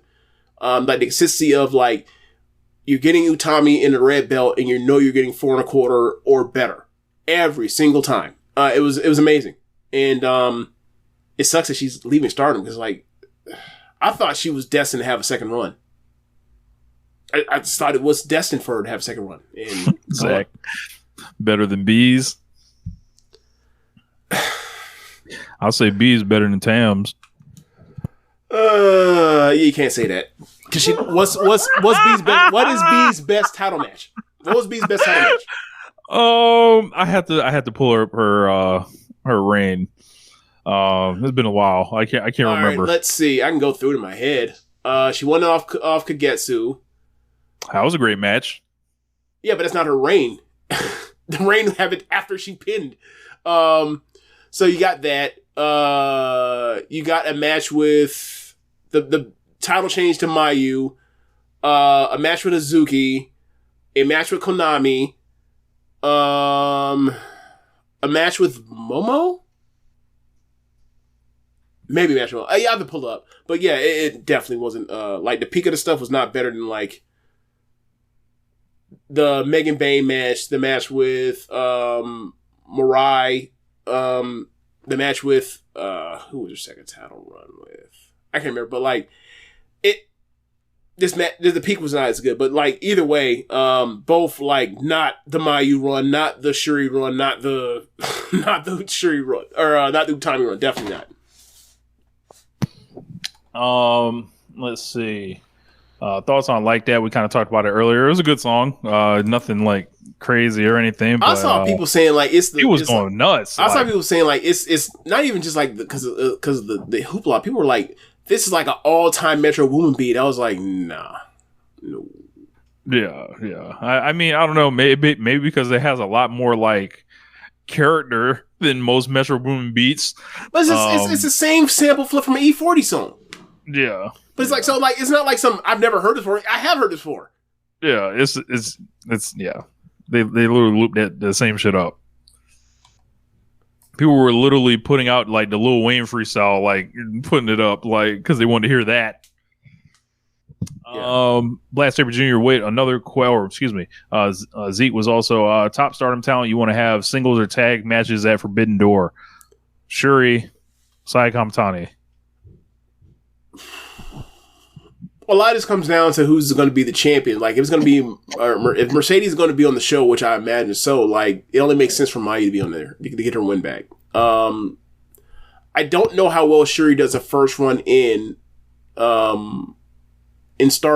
I'm sorry, in AEW. I just don't know. Like, she's someone that has to, like, you have to get used to the part where, like, she's going to kick and hit the shit out of people and wrestle really stiff. And, like, you have to have someone that's going to be in there and want to do that.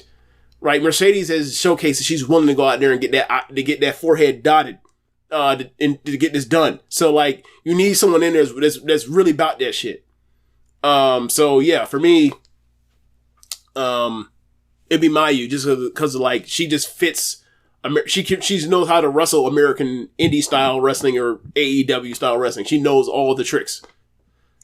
Are there any more dream matches in men's or women's wrestling? I mean, sure, just based off people being locked down in contracts. Yeah.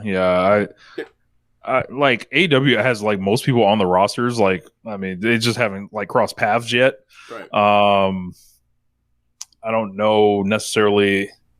Like, do you want to see Roman Reigns fight X amount of people from AEW one day? Maybe. I don't know. I'm sure for a bunch of AEW. For a bunch of WWE fans, they want to see a Roman Reigns versus Kenny Omega match. For me, I'm like, no, thank you. Yeah. I don't want to see Kenny Omega in a match where there's like 40 motherfuckers running out and ref pulls and I know how those go. Yeah, I know how those go. Right, I don't want to see that shit. The same way I don't want to see House of Torture Forbidden Door. Yeah. Another question: since there was no award show, who would have won the 2023 Jeff Jarrett Finesser of the Year award? Roman Reigns. Muto probably. Roman Reigns for me, bro. That man basically had one match after WrestleMania. It went the fuck home, two matches. He had a tag match. He had a tag match set up the Survivor or SummerSlam match. Sorry, I undersold him by one match. How many matches? Well, I mean, look, how many matches exactly did Muto have? Muto got a dome match or a dome show to retire. I mean, it wasn't really finessing that. He kind of earned it, He got every wrestling promotion together to do it. He had a fucking super card. I feel like the year before he was much more like on the finessing path or whatever. It was like he was kind of, kind of earning it. Okay. Look, remember, that man wanted to rock. That's right, he did say that. Division. Yeah, he said he inquired about the Rock. It's like, get the fuck out of here, man. Yeah, but yeah. John Moxley, King Dom, he says, John Moxley, the big me in the Shield debate. Depends who you ask. Ain't no big three, nigga. It's just big me. Look, if we're going to compare the resumes of these people since Moxley left WWE, it's not a competition. Like, Moxley clears both of them easily. In quality, just does. Like, he's in a place that's more conducive, or he's in more places that's conducive towards, like, having quality programs, promos, and matches. Just is what it is. He's a better talker than both. He produces better matches than both at a way larger frequency than both. Right. So, like, there is no Kenny Omega John Moxley match or feud or rivalry on like Roman Reigns' or Seth Rollins' resume since 2019. Just not. The closest thing you got is like Cody and Rollins. That's it. Yeah. Better Mania opener, Brett versus Owen or Bryan versus Triple H? Ooh, that is tough. That is tough. I can't remember the last time I watched the WrestleMania 10 match, so I can't really. I'd be unfair speaking on it because I in my mind I'm thinking like, personally for me, it was more cathartic seeing seeing Triple H catch that fucking knee. I think if you're just talking about like, you know, impressive moves and match layout, I think you're gonna go Brett Owen, but like I think Danielson and Triple H, that's like the best Triple H singles match ever. like with regular rules on and them. The build tour was so good in the video package and all that shit. Like look, man, Triple H deserves all the shit that he gets from people, but I ain't gonna say no but. Moving on. The whole thing in the build towards like WrestleMania. Remember when he had that video package where Stephanie was narrating? He was like, you know, people come and go, but there's always a game. Like, that shit was awesome. I'm sorry. I understand you hate him, and that makes you gives you, you know, the part where he's been on top forever makes you hate him. But like, that shit was so well done. It really was. And like the part where like he finally put someone over. Like, nah, you will lay down for Daniel Bryan. It was awesome. Sam. Yeah. Sam says, I've been listening since the beginning and just now saw Rich's background. Incredible. Yes, exactly. Playing with me for years. So rank all of Roman Reigns' WrestleMania main event matches from worst to best. Jesus Christ. Two of them were good. The rest of them sucked. Unforgivably sucked. Man, like that's a lot, man. I can't do the whole rank thing. There's WrestleMania 31, that's on top. There's Cody Rhodes, that's right next to it, and then the rest of them is nothing but pure shit. Like, awful. Yeah. Someone completely out of their depth as a wrestler, in with the wrong opponent, likely. And some of these matches feature so either the most dead crowds possible in the biggest buildings possible, or the most hijacked matches I've ever seen. Here's my question for you. Awful. What's the worst match? WrestleMania 33 or 34? Which one's worse? 34. 34 is worse? Is it because of the crowd hijacking or like the actual quality of the match? It's the crowd hijacking it. It's the see-through layout of the match because we all knew what they were doing with all those F5s but and but it wasn't nearly as sad though, because it was like, yo, like what the fuck? Undertaker has no business being in the ring. You know what I mean? True. Like it was bad. Where it's like this match is bad because it's sad. The other match is bad because it's see through in what they're trying to accomplish, and like no one's going for it. Yeah, like it wasn't like, oh, they're athletically. No one needs to be in the ring. Go ahead. Then they did the wrong winner at 34, so it was like, yeah, this shit's not ending. So it was just like, oh no, like. Well, listen to that crowd at the WrestleMania 33 the night after. Like it was the wrong winner won at 33 too. Stupid. Floyd says 33 was Undertaker's version of Willie Mays on the Mets. Hey, you gotta remember that man. Look, they set that man up for the big L. Hey, we know you got hip surgery, but can you come to the Rumble? Can you main event WrestleMania? Yeah. No one's gonna say no to that. Look, that man backdoored his way into a main event. That shit was like nobody knew what the main event of that show was until the day they didn't sell that shit on. I mean, that was like the last time they had a great. I think we like, yeah, bro. No, 34 was great too. But like they had like 6 matches that were like, yeah, I care about these matches. 6 of them. Like I think we had 6 different people come on to talk about the individual builds. Yeah, that was really well done at the time. And then 34 is even better. And then the show was stuck again. We're like, all right, enough. We've given up. Enough. Rank all of Triple H's WrestleMania. All right, we ain't doing that one. Come on, they all trash. This is every one of them. No, like, hey, he performed a humiliation ritual for us, like, right? Like, can you sit here and talk through these matches where the wrong person won majority of the time? No, thank you. Kingdom, which one do you like to do more, produce music or just rapping? Personally, just producing. So go ahead, Rich. Yeah, you submit. James got a secret hard drive. You love saying that. I do not. But I don't know, man, because my primary thing was to make beats to rap or whatever. So it's like you intrinsically do both. And I guess I get different like joys out of each of them because when I make beats for other people, it's like sending off my children into the world. Essentially, like here I'm handing my beat to you. Please do it well or whatever. But I honestly don't know which one I like more. I don't know. Like I've been rapping longer than I make beats, but I guess I can make beats forever, but you quote unquote can't rap forever. So I don't know. Tough question. So I mean, you can rap forever. Just Andre 3000 doesn't think so.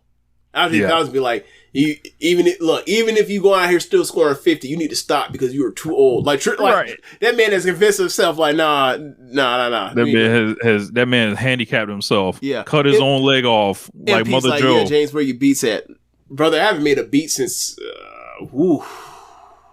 I think the last beats I made were like the beginning of the pandemic. Then I stopped because like, yo, this is too depressing.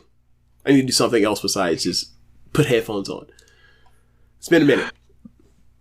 King of the North with multi-shooter machine guns as free agents. Do you think they head on over to AEW? I feel like they've earned that run as their own creation. Sure. Bucks will need somebody to wrestle. Right. And I don't know where they go if they don't go there. Yeah, like they don't seem like they'll walk into WWE with any type of substantial push. They what they do? They put them in NXT and let them like teach and be vets and teach people. Remember, Saban did show up for that Kushida match. Remember that? Drastically different NXT. I feel like that's true. Sending these guys after all their years in the business to go hang out with them fucking kids at the fucking at the NXT shit in front of those same fans 20 years into their career. This is like a slap in the face to them. I feel like, get your ass out there and work at AEW and get paid a real contract. It depends on what they want to do. That's all I'm saying. King Dom, overall thoughts on the whole ghostwriting topic in rap. If Drake offers you to be his ghostwriter, would you take him up on his offer? Okay. First of all, I have no respect for people that use ghostwriters as far as like lyricists or considering them great. Like, that's just me though. I would write for Drake in a second. Like, I was like, what kind of question is that? In a second. Like as far as like, but that's me. Like, because I consider rap just such kind of a personal thing. Like I can't think you're great on some Milli Vanilli shit. Like it doesn't hit for me the same. But there has been ghostwriting in rap literally since the beginning. So yeah, like Big Bang every Hank. Other genre of music, and we're too cute with this. We romanticize this shit way too much. Who's done more damage to hip hop between Suge Knight and Puff? Jesus Christ. There was a while Suge Knight couldn't go. Obviously, Suge Knight's going to jail for shit. And, Diddy's, fleeing the law now. I don't know. I don't know about damage because, Suge Knight was a big, scary, bad guy, for even after Death Row was over. So, I mean, 15 years after, I don't know, man. That's a tough one. Because, Puff wasn't really about damaging hip hop. He was about, getting the money.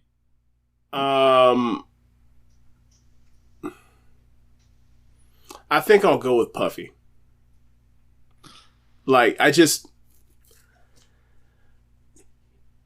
he stole too much money from too many people that were talented and were people that were old. That's a good point. So for me, I think from that perspective alone, I'll go with Puffy. And it's also like, the thing with Puffy is like, it's not just rap with him. Like, he was also heavily influential in 90s R&B as well. So it's like, he was damaging to not just rap, he was damaging to all of black music, or popular black music at the time. So like, yeah, it's like, it goes from Total to 112 to, to Mario Winans. It's a lot. It's a lot. Better double album, All Eyes on Me or Life After Death? Life After Death, without question. Now, don't get me wrong, there are people that like, whose music opinions I respect, that like have issues with like the second CD on Life After Death, but it's like, nah, man. Both great albums, but Life After Death for me. Yeah. There's some stuff on disc 2, but all the hits on All Eyes on Me are on disc 1. And Mike, then there's good stuff. I'm sorry, Mike. You kill me with this Tampa lingo. It's crazy. We move on. Who does James believe fills the spots that Utami, Julia, Yuzuki, and Mai Sakurai leave behind? Mai isn't a big player, but I feel like now is the time to run Starlight Kid versus Zumi for the white belt. Why are you aiming so low? Why not the red? Well, you gotta expect that like they have to build towards that if they ever get there, because I honestly think there is like a cutoff of like, if you are below 5'1", they have a hard time wanting to push you at a certain level, unless you're Io Shirai. But Io Shirai was like really muscular, and if there is no tomorrow. Thank you, Apollo. Yeah, so like I think that they have artificially put, for years I felt this. They placed like restrictors on both of them in their progress, and especially Azumi. Like the Starlight Kid thing makes no sense to me. Like okay, so I don't know, Rich, if you knew this, but in the route that Hannon took to win the Cinnamon tournament this year, she had to beat Mirai. She had to beat Starlight Kid, and then she had to beat Ami in the final. Like, and Azumi was in the other end of the figure four, or the final four. She lost to Ami in order for Hannah to beat Ami in the final. I was like, well, if you want her to get over to a certain level, put her in there with Azumi and just have Hannah beat Azumi. So like, there's this weird thing. I don't know, but yeah, just as far as replacing the wrestlers, so you mentioned the people that all left, right? Who's going to fill these slots in particular? Like the fill the Utami role. I don't know if in Julia role. I'm not necessarily sure. I mean, you can have Suzu fill the Julia role. As far as Utami, I don't know, because my answer would be Micah. Because Micah's right now currently the Red Belt champion. So I mean, they kind of stumbled into that. Like that wasn't the plan, but like kind of right now she is. She is. They just had the match, like in the main event of the Cinderella main or final. So yeah, I guess Micah. Who else was mentioned? Mirai. Hard to say, because like Yuzuki and Mai Sakurai. Mirai Sakurai's a comedy geek, and Yuzuki's a rookie. So like, you can be like Aya Sakura and be like, okay. Yeah. As far as Mirai, I'm not sure, because like, and a J can fit the Utami role. That's great. That's stupid. Oh. How do we boot this person? Shannon Wills, do we finally get Utami and Julia, and if so, when? I think that's going to be Julia's last match before she leaves to America. Yeah, it's got to be. They got to have. I don't know how to keep the lights on if they don't do that. J. Antonio Teodoro, which AEW mid-card champion would you send to do a title defense at SGW Uganda? Roderick Strong. Y'all want to hit hard and work hard? All right, we got somebody for you over here. We'll send over. He don't mind that. I was gonna send Okada, but okay. You stupid. Okada ain't trying to bump in that mud. Like, nah, let him pull up. Let him pull up in the Ferrari. Let him wear the white outfit, and let him go out there and get dirty. Literally get in the mud. Tell the pretty boy to get dirty. Real quick. So underrated or overrated. So I'm just gonna read names off. And then I'll say underrated. You say yeah, underrated or overrated. Tomohiro Ishii, underrated. Yoshihashi, underrated. Sonata, overrated. He's an IWGP champion, underrated. Or sorry, overrated. Sorry. Hiroki Goto, overrated. Actually, underrated. Excuse me. Underrated. Yeah. The Miz, properly rated. Yeah. Dolph Ziggler, underrated. I'm gonna say properly rated because there have been some times he was sorry too, and I don't mean like sorry athlete or sorry match. Just like his character was sorry. Adam Cole, overrated. I'm gonna say properly rated, and like I don't know, man. It's weird. Like the further we get away from NXT, like the more people pretend like the shit never happened. It's weird to me. Like I don't get it. And like when the dude's been healthy, he's produced. When he hasn't. Like I don't. Not everybody can be Kenny Omega and just hop off the emergency room table or whatever else. Just go out there and go 5 stars. Like, I'm fine with it. I'm fine with what he's done. It's just, I don't know. Like, I don't know if it's like, because people, it's the body stuff with him. It's a lot. It's like he gets stuff that people like. Why? He seems like a relatively nice guy. Why do people like not like him? Jumping over. I don't get it. It's like it's not like he doesn't do numbers. He does do numbers. He did numbers in NXT against AEW. He was like the only person that did, aside from like EO and Riddle. Strange. Jay White. I'm gonna say overrated. I mean, you talk to some people in New Japan Pro Wrestling, Jay White. Overrated. Well, I would say this. I was like, motherfuckers act like this is like one of the 5 best wrestlers in the world. Like it's not. Like I don't. Hiromu Takahashi, overrated. Huh. I want to say properly rated. Like has great rivals, has great matches, all time matches.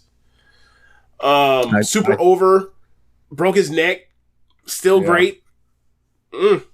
Yeah, I guess I'm just holding against him. Like used to be greater, so I don't like basically was like he broke his fucking neck. Rich, give him a fucking like break. This man was like a glitch, like a highlight film, and like he's just not no more. And then his neck glitched.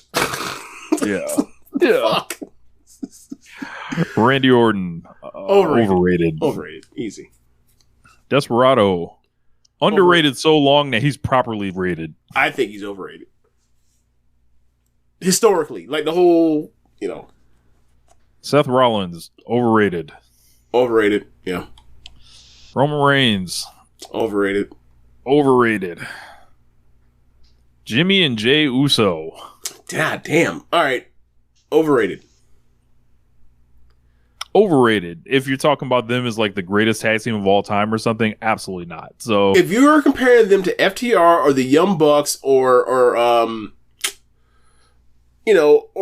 any like really successful tag team or whatever else, then you have to, especially like the last few years. Like this bloodline thing has hurt them as far as their in-ring quality.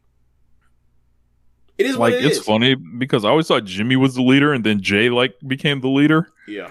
Which is funny. Same. FTR, underrated or overrated? Properly rated. I'll say underrated because, like, I think they were part of some of the greatest matches in NXT. Yep. And obviously they've had a lot of great matches in AEW. Yep. They're just annoying as all fuck. They are. Like, annoying as all fuck to the point where it's like, yo, I wouldn't mind if you just left my screen for a while. Like, and with that level of talent they have, that should not be the case. Like, I think for a lot of people, they just see them as, malcontents or whatever else, because they are. Like, Floyd, y'all have you sitting at attention for your answers? Yeah, I think they're probably right. Like, I think a lot of people will be like, are kind of like in that same film like you just mentioned, like, they are annoying as fuck, but goddamn, they're good. Is that like? So I think they're probably rated. Like, they've been multiple time tag champions at this point. Had a triple crown a year ago, 2 years ago. Yeah, like, they're respected. They're annoying, but they're respected. Liv Morgan, overrated as fuck. Overrated. Alexa Bliss. Are you serious? It's on there? I'm serious. I would say overrated. Overrated. She's been a world champion. So has Liv. Sheamus, underrated. It's weird, his career. He was overrated at the first, and now he's underrated. It was funny. He was overrated, then he was underrated, then he was overrated as fuck again, and now he's underrated again. Yeah, it's interesting. Claudio Castagnoli. Also said, how many times was he world champion? Multiple. 2 times? 3 times? At least 4 times. Yeah, he might be overrated historically. Whole length of the WWE tenure. Mm-hmm. Claudio. I mean, underrated. Underrated, yeah. Yeah. King Dom, is it too soon for Naito to lose the IWGP Heavyweight Championship? No. I would say yes. Cause like, at what point does the fucking guy that sells the merch and draw the houses get the long title run? How many more times are we going to make him a chaser? Like, the reason why they made Dusty Rhodes the chaser was because they had Ric Flair. Ric Flair just left for America in a Ferrari. He drove across the ocean. Well, he had it shipped, imported, But you get my point. Like, what are we doing? What are we doing? Oh man. But I will say this: if he were to lose to a John Moxley, potentially or whatever else, it would be hilarious for me to pull up that Naito clip there that they pull every single time that that someone leaves post Nakamura talking about, like, why are we always being number 2 to these companies or to this company or whatever else? We know you want to try to be number 1. Is like, well, apparently not, because you laid down for the Death Rider. So I don't want to hear that shit. Hey man, either way, I'm letting y'all know right now. I'm letting y'all know right now. John Moxley is the new IWGP champion. I'm going to end up getting blocked on Twitter by some people. So let y'all know now. He's like, oh, so when someone downcycles to AEW, so they can be the fucking IWGP World Champion? It's like, what? How about that? Look, he found it the roll call so he can lose to niggas on the downturn. Okay. He lost the top singles match or top singles belt in New Japan Pro Wrestling to a person that's an AEW tag wrestler right now. Nasty, really nasty. Boy, I'm gonna get real nasty when I tell them that they needed an American to save the IWGP Championship from Tetsuya Naito. I'm gonna get real nasty. That's crazy. Like, if you wanted the Naito fans that hate that hate on Okada or hate on Omega after what happened over the last 5 years, for you to lose, it ain't even one of them. It's somebody else. For him to lose to John Moxley. Oh, buddy, you got to be 38 hot. Oh shit! I only wish it was Kenny. I only wish it was Kenny.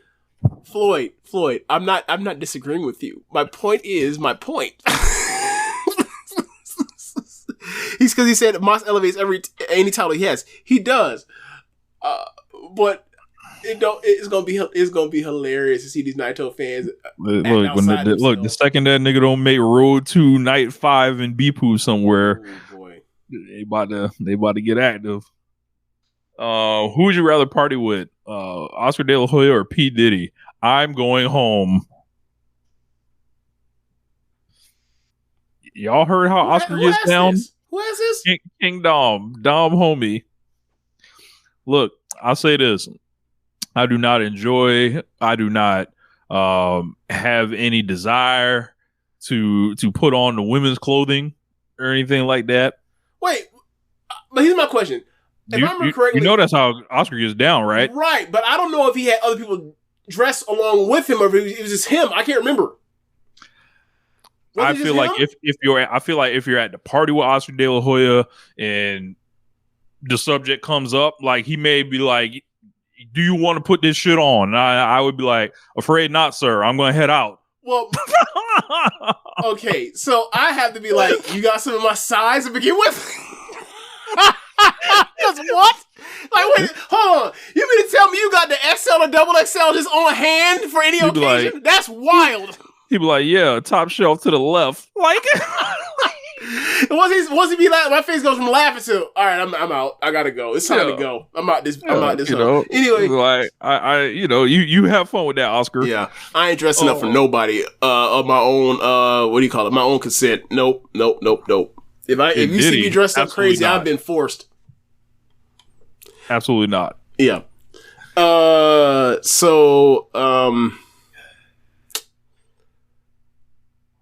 have no answers. The answer is no. Oh no, yeah, I'll take my ass home. Push. Uber. Yeah. I'll walk. Where does I'll walk. Absolutely fuck not. I'm out of here. I'll foot it. In these Converse or these Vans, I'm out of here. Says, where does Rockies guard Jalen Green rank in the NBA Raw Dog Championship race? Is he ahead of Zion and Ant-Man or behind them? Wait, say that again? Where does Jalen Green rank in the race for the NBA Raw Dog Championships? Because he has that much older lady. I'm going to say he ranks below them because, like, he's just in a relationship, isn't he? I could swear he's in a relationship with that. I believe he's just in a relationship with her. Right. Yeah. He ain't doing nothing wrong. He just, people be like, oh my God, this young guy with a pocket full of money married this woman that, like, we know her be famous for messing with other famous men and she's older. So, like, we don't know how to treat a woman having agency. So, like, it's one of those. Whatever. Yeah. Zion, like Jalen Green has not given us nothing like send the video. Right. There is no porn star that's on his ass, like, saying, you was kissing, you was spitting in my mouth and I was spitting in your mouth and, you just had this baby. I was totally unaware. Like, that Zion Mariah Mills shit was ridiculous. Or Mariah, whatever her name is. It was just outrageous. Like, she was letting the chopper saying on that man every day on Twitter for like a week. Next question comes from my man Conrad from Everything Pro Wrestling. He says, what does AEW need to do to better fill up the arenas, and how long will support stay for AEW Fight Forever? I love the game and enjoy listening to the tracks. Rich, thanks for considering these questions. As far as the attendance has been doing pretty good lately in these bigger cities. Yeah. I would say, like, this new kind of team that's in place now, like, you got to kind of allow that team to get itself over, because, like, it's like the attendance doesn't turn around on a dime.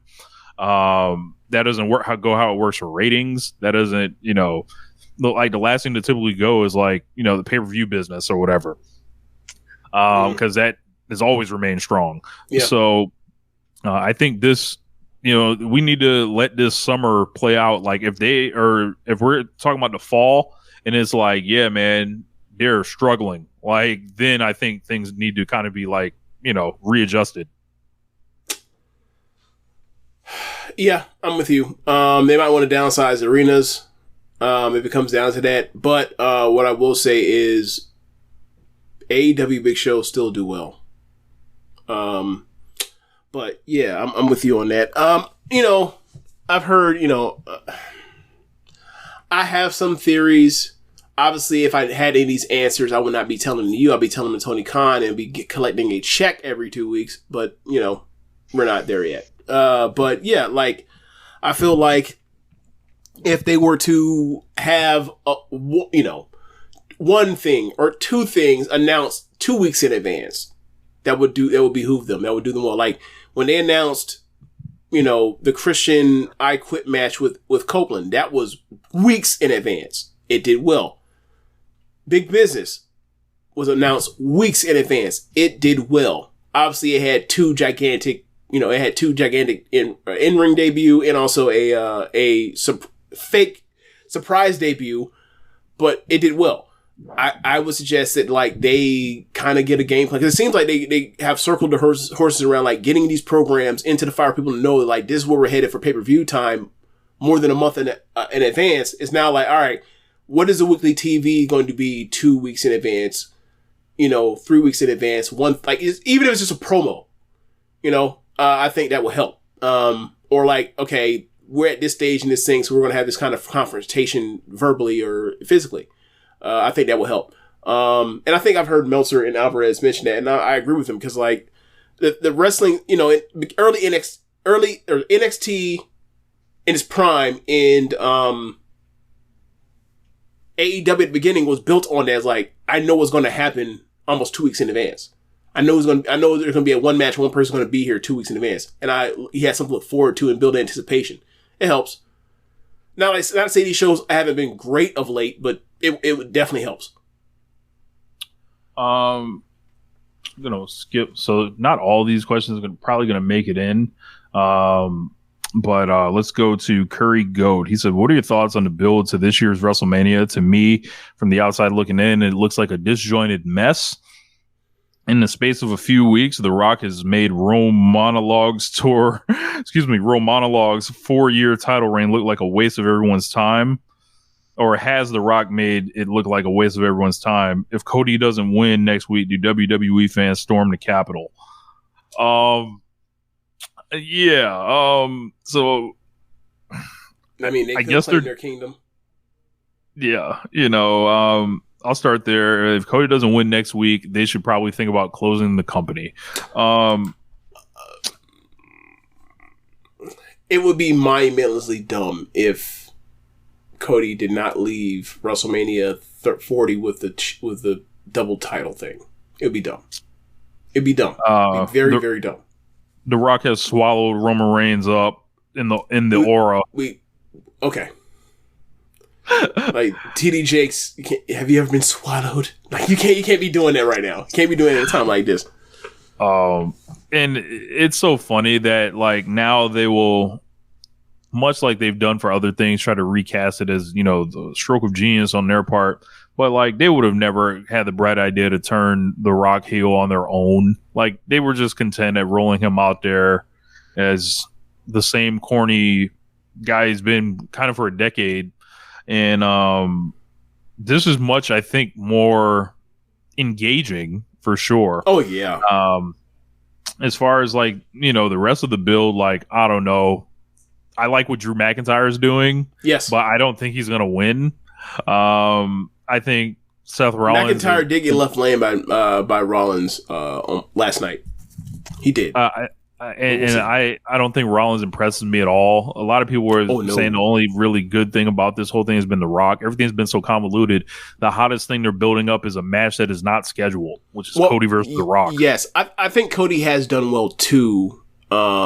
Like the promo about his mom when he goes to tears, that actually is good, but like the way The Rock clowned it made it not seem good. And also like we're aware of Cody's fake crying game in a way that WWE fans are not. They'll be aware to it. And Cody's they'll be aware of it in like 2 years when they're like, wait, he does fake cry and tears don't come out a lot. Cody clearly seems handcuffed by what he's allowed to say to The Rock because his content could hit way harder. Right. You can talk about him failing and ending up back here, but obviously he's not because that, yeah. Right. It would be too real. No, Cody's Floyd. All Cody's tears are 100% real. Yes, they're real when they actually fall out of his eyes. They don't fall out of his eyes. It's like that man's like a trained actor. Like he's whipping himself into tears. Yeah, he's not like talking and then overcome with natural emotion. No, he's working. Yeah. Ryan Evans, who you guys say is a better wrestler, Julia Hart or Liv Morgan? I feel like this is just for me, Ryan Evans. Don't be trying to act funny like this and make me go against the ethos of the show. I will not give you the pleasure of letting Liv Morgan win on this. So I'm going to say Julia Hart just off principle because Liv Morgan will never win. That's why. I personally would rather have Julia Hart on my wrestling promotion than Liv.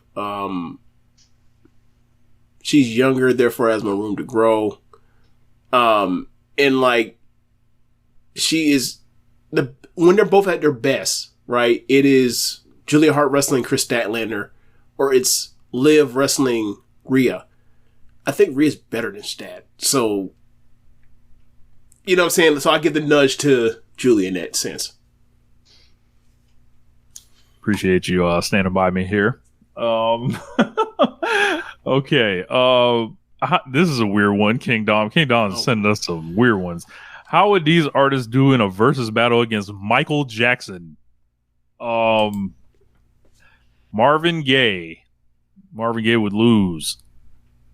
Rick James. Rick James would lose worse. Rick James would lose. Worse than Marvin Gaye would. Stevie Wonder.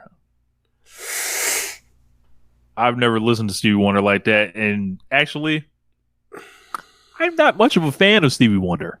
I believe that Stevie Wonder is the best music act of the entire 70s. I also believe that he is the best songwriter that is in the non-rap category ever. EVER. So, yeah. I did not cry when Michael Jackson died. When Stevie Wonder dies, I will cry like a baby. I don't know. I'll put it to you like that. Like, if you go through the entire Stevie Wonder discography and go through, like, Songs of the Kid Life, Songbook, like, basically his late 60s through mid 70s run, it actually can compete with the Michael Jackson stuff. It can, and there's more of it too. So, like, it's hard. Like, how do I say this? Stevie Wonder has, like, hits like Prince, but, like, a discography like, hits like Michael, but like a discography like Prince, if you catch my drift. Like, he's like the best of both worlds in that situation. Like, he's prolific and has like these incredible, like, all-time songs. Not to say that Prince doesn't, but you get my drift. Like, hit records. It's hard. It's hard. Look. It's really hard. It's really hard. In fact, this is what I'm gonna do. Push and leave. I'm not doing a versus between Michael Jackson and Stevie Wonder. I can't do it. My heart can't take that one. No, thank you. Next on the list, Prince.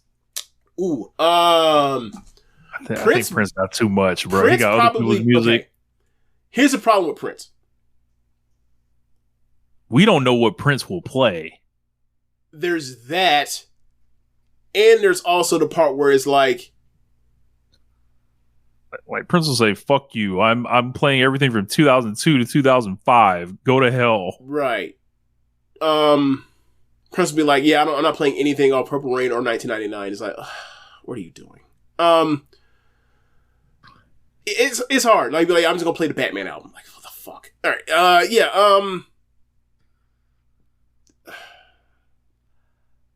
I don't know. I like Prince's stuff a lot more, but I believe that Michael Jackson would beat Prince in a verse the same way that, like, I think a lot of people would beat Lil Wayne in a verse, where it's like he's gonna play the wrong thing at the wrong time, and I believe someone like Michael Jackson have his mind all right, be like, nope, I'm playing Thriller, sorry. Nope, I'm playing Beat It, sorry. Nope, I'm playing, you know what I'm saying? I'm playing, Remember the Time. Like, he's not gonna fuck around, and I think that, like, some people with, like, these gigantic, like, decade-spanning discographies, like, they get bogged down on, like, what, like, people think of them when you play their music, and it kind of catches them at times in trouble. If they don't have, like, the absolute, like, heater of the album that encapsulates their whole entire mythos or their legend or whatever.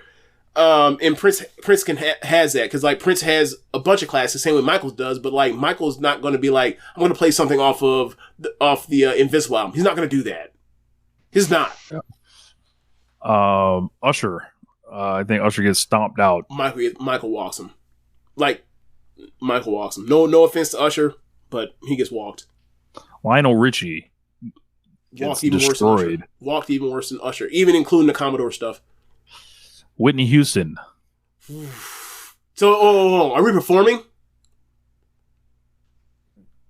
I don't know. Like, I don't think Whitney has enough, but what she does have, she's coming out guns fucking blazing. And also the thing is, if they're performing it vocal to vocal, like Michael, like, there are people that do not think Michael has perfect vocals or whatever else, and I'm like, I can see what you mean, but I disagree. Whitney is a perfect singer, vocalist. So, like, if it comes down to just performing and Michael can't dance, she can compete in a way that like other people just can't because like she's almost one like the voice. Like I actually saw someone playing like they were doing this. It was stupid. The stupid argument they were making like they were like vocals over songwriting or whatever else, and they showed It showed like live performances of Whitney like sweat up a storm and just like doing these incredible things. I was like, you don't want to use maybe the greatest singer of my lifetime to illustrate this point that makes no sense. Cause like, all right, well then why you listen to people doing this ski bop, ski batty do shit for jazz? Oh, we don't do that anymore because that's fucking dumb. Oh, okay. Maybe want to have some like coherent lyrics. Maybe just maybe. So yeah, yeah. Whitney would give Michael a run that like people would not expect, but I'll still go with Michael. Yeah, I think Whitney's like Prince and Whitney are my two so far. I think because Whitney come out here and sing the fucking national anthem. What? I just played Beat It. Okay. Oh, say, can you what? How did she win? She sang that sorry ass song and won. Bobby Brown, not enough. No, not enough. Not enough. Got a lot of songs, but not enough. Yeah. Don't Be Cruel is an incredible album. Incredible album, but no. James Brown. Ooh. That's one of them ones. Like when you mentioned, that's tough. You mentioned Stevie and you mentioned Bobby or James Brown. Those two are could win, and depending on the right circumstance. Yeah.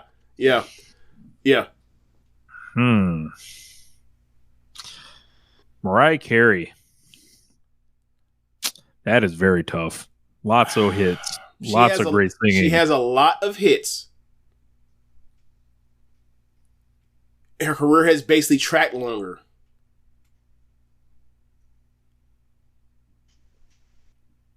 She's a better vocalist. I don't know if she has any songs or enough songs that grab people in their soul in the same way that Michael Jackson has like 24 songs that have grabbed people in their souls. It's like she's just one tier lower. Yeah. Like, yeah. She's in the Pantheon, but she's not on Mount Rushmore. LL Cool J is on this list. Are rappers on here? There are no rappers here for this. There just aren't. No offense to the Kanyes, the Drakes, the Jay-Z's, whoever else you want to mention, Nas, whatever else, Tupac, Biggie. There are no rappers here. Sorry. Janet Jackson. No. Janet don't have enough. Love, Rhythm Nation. No. And look, like, don't get me wrong, like, what is, in your opinion, what is Michael Jackson's best song of the 90s? Michael Jackson's best song of the 90s. Yeah. So that would be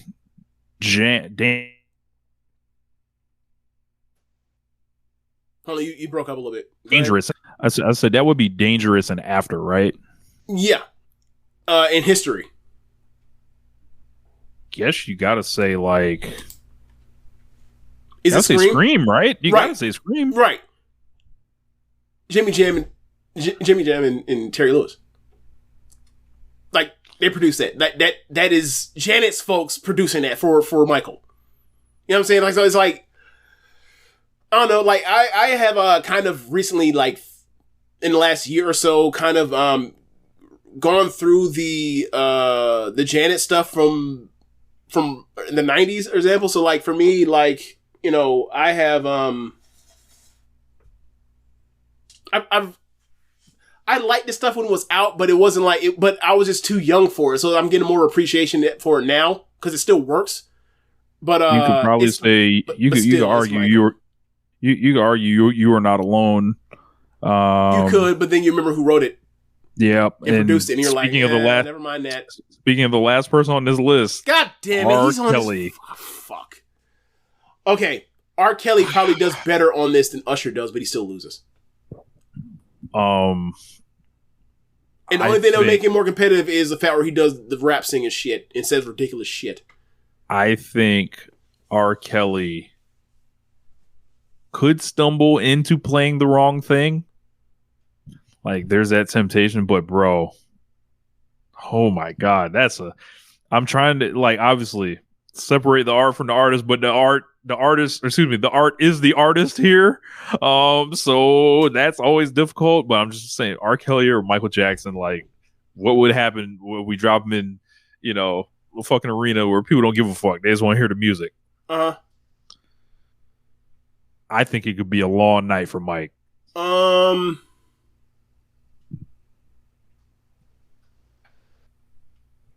It could be, but like the stuff that would keep him afloat would be like the rap stuff, and it would not be like, singing song for singing song. So like for me, I'm just like dismissing it maybe unfairly in my head. But yeah, R. Kelly, aside from like Whitney and James Brown and Stevie Wonder, I think he does better than everybody else.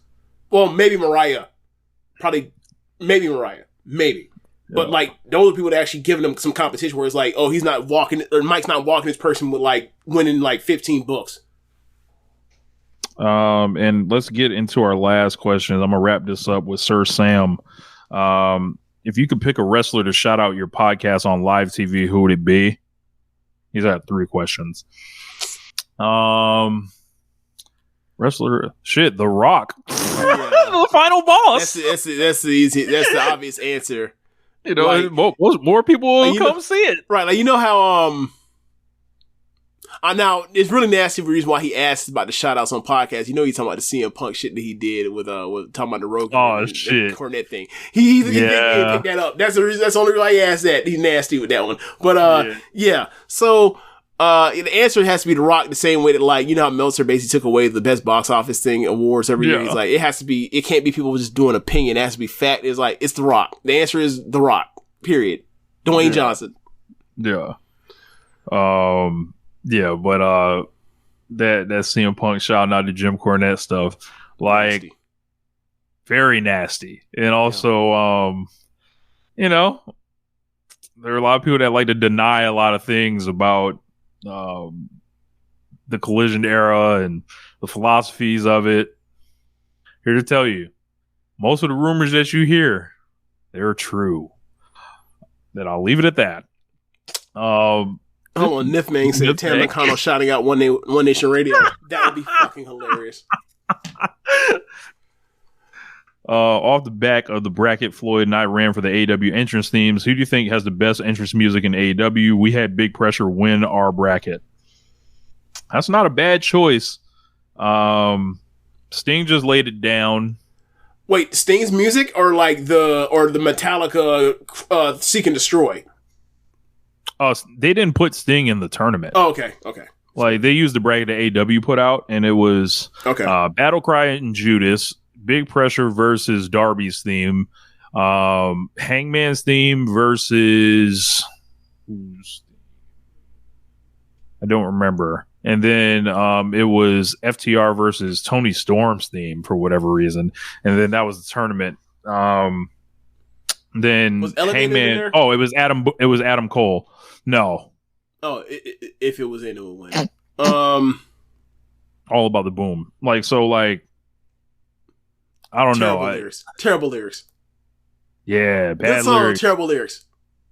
I don't know, man. That's a tough one because, like, like Judas, like, was rocking. Like, too many cool things have happened with Judas to just throw it out there. But Battle Cry is, like, fucking amazing, and it's like that's their most streamed song. Like, as much as Judas is there, like, Battle Cry is the most played on Spotify, I think. I think Big Pressure was like destined. Like, the first time I ever heard it, I thought it was dope. I just wasn't sure it was going to do what it did, and then like they changed it, and it was like, oh, I think it became a lot easier for people once they heard them guitars to see what was happening. God damn it! Yeah, but yeah, the Prince Nana thing, and definitely, just a dope song. Yeah, it's. Oh yeah, Lucha Bros interest is definitely Lucha Bros music is hard too. Yeah, like it was a long stretch where like in like group chats where like anytime Lucha Bros came out, like Rich already knows what it was. I was sending a video of like the dude that dressed like the dude that looked like Future. I heard dancing to Lucha Bros entrance music every single week or every other week. I love that shit. But yeah, Elevated has got to be up there too. Now that kind of feels like cheating because it was somewhere else, but it's here now. So, yeah. I mean, Elevated was so good. It was like the one he did when he did the United Empire. Like, it wasn't like it was bad. It was actually good. But it was like you took a step down from like an all time interest. You didn't even realize you had all time interest, and then like he decided to bring it back, and it's like, oh, well, there you go. I like, and the night that he picked to bring it back, it was like. Yes, it was like him and Omega at the Dome. I was in the building, remember, and like when that shit play, and they're playing like the piano like add on to it. I was like, he brought back Elevated. Look, I'm sure people to left and right of me were like, what? What the fuck is he saying? What the fuck is this foreigner saying? But I was like, but as soon as I heard that, I was like, oh yes, we back. That was like one of my favorite memories of my Tokyo trip. Yeah. Bro, when you hear that, it's like you're immediately at attention. It's time to fucking go. Yeah, I don't know how he lucked into that one. He lucked into one. He lucked into a classic. Absolutely did. How does Roman get his juice back after looking like the deputy tribal chief since The Rock showed up? Feud with The Rock. He turns babyface. Feud with The Rock. That's it. Yeah, I think we're a little over on time here. So the rest of the questions, sorry, we're going to punt them next time. But thank you guys for sending them in. But yeah, I don't have anything else. I think you guys should enjoy yourselves. Yeah. Yeah, that's the end of the show, y'all. Thanks for listening. If you are watching from the stream, you can go to the podcast, go to the show notes, and find the link to Red Circle there, and you can donate there. And you can also listen to other shows on the network besides One Nation Radio, which are Keepin It Strong Style, All Things Elite, MCWE Adventure, Wrestling Art with Chris Things, Tunnel Talk, and the Trish and Sarah Wrestling Podcast. Thanks for listening, y'all. Later. Peace.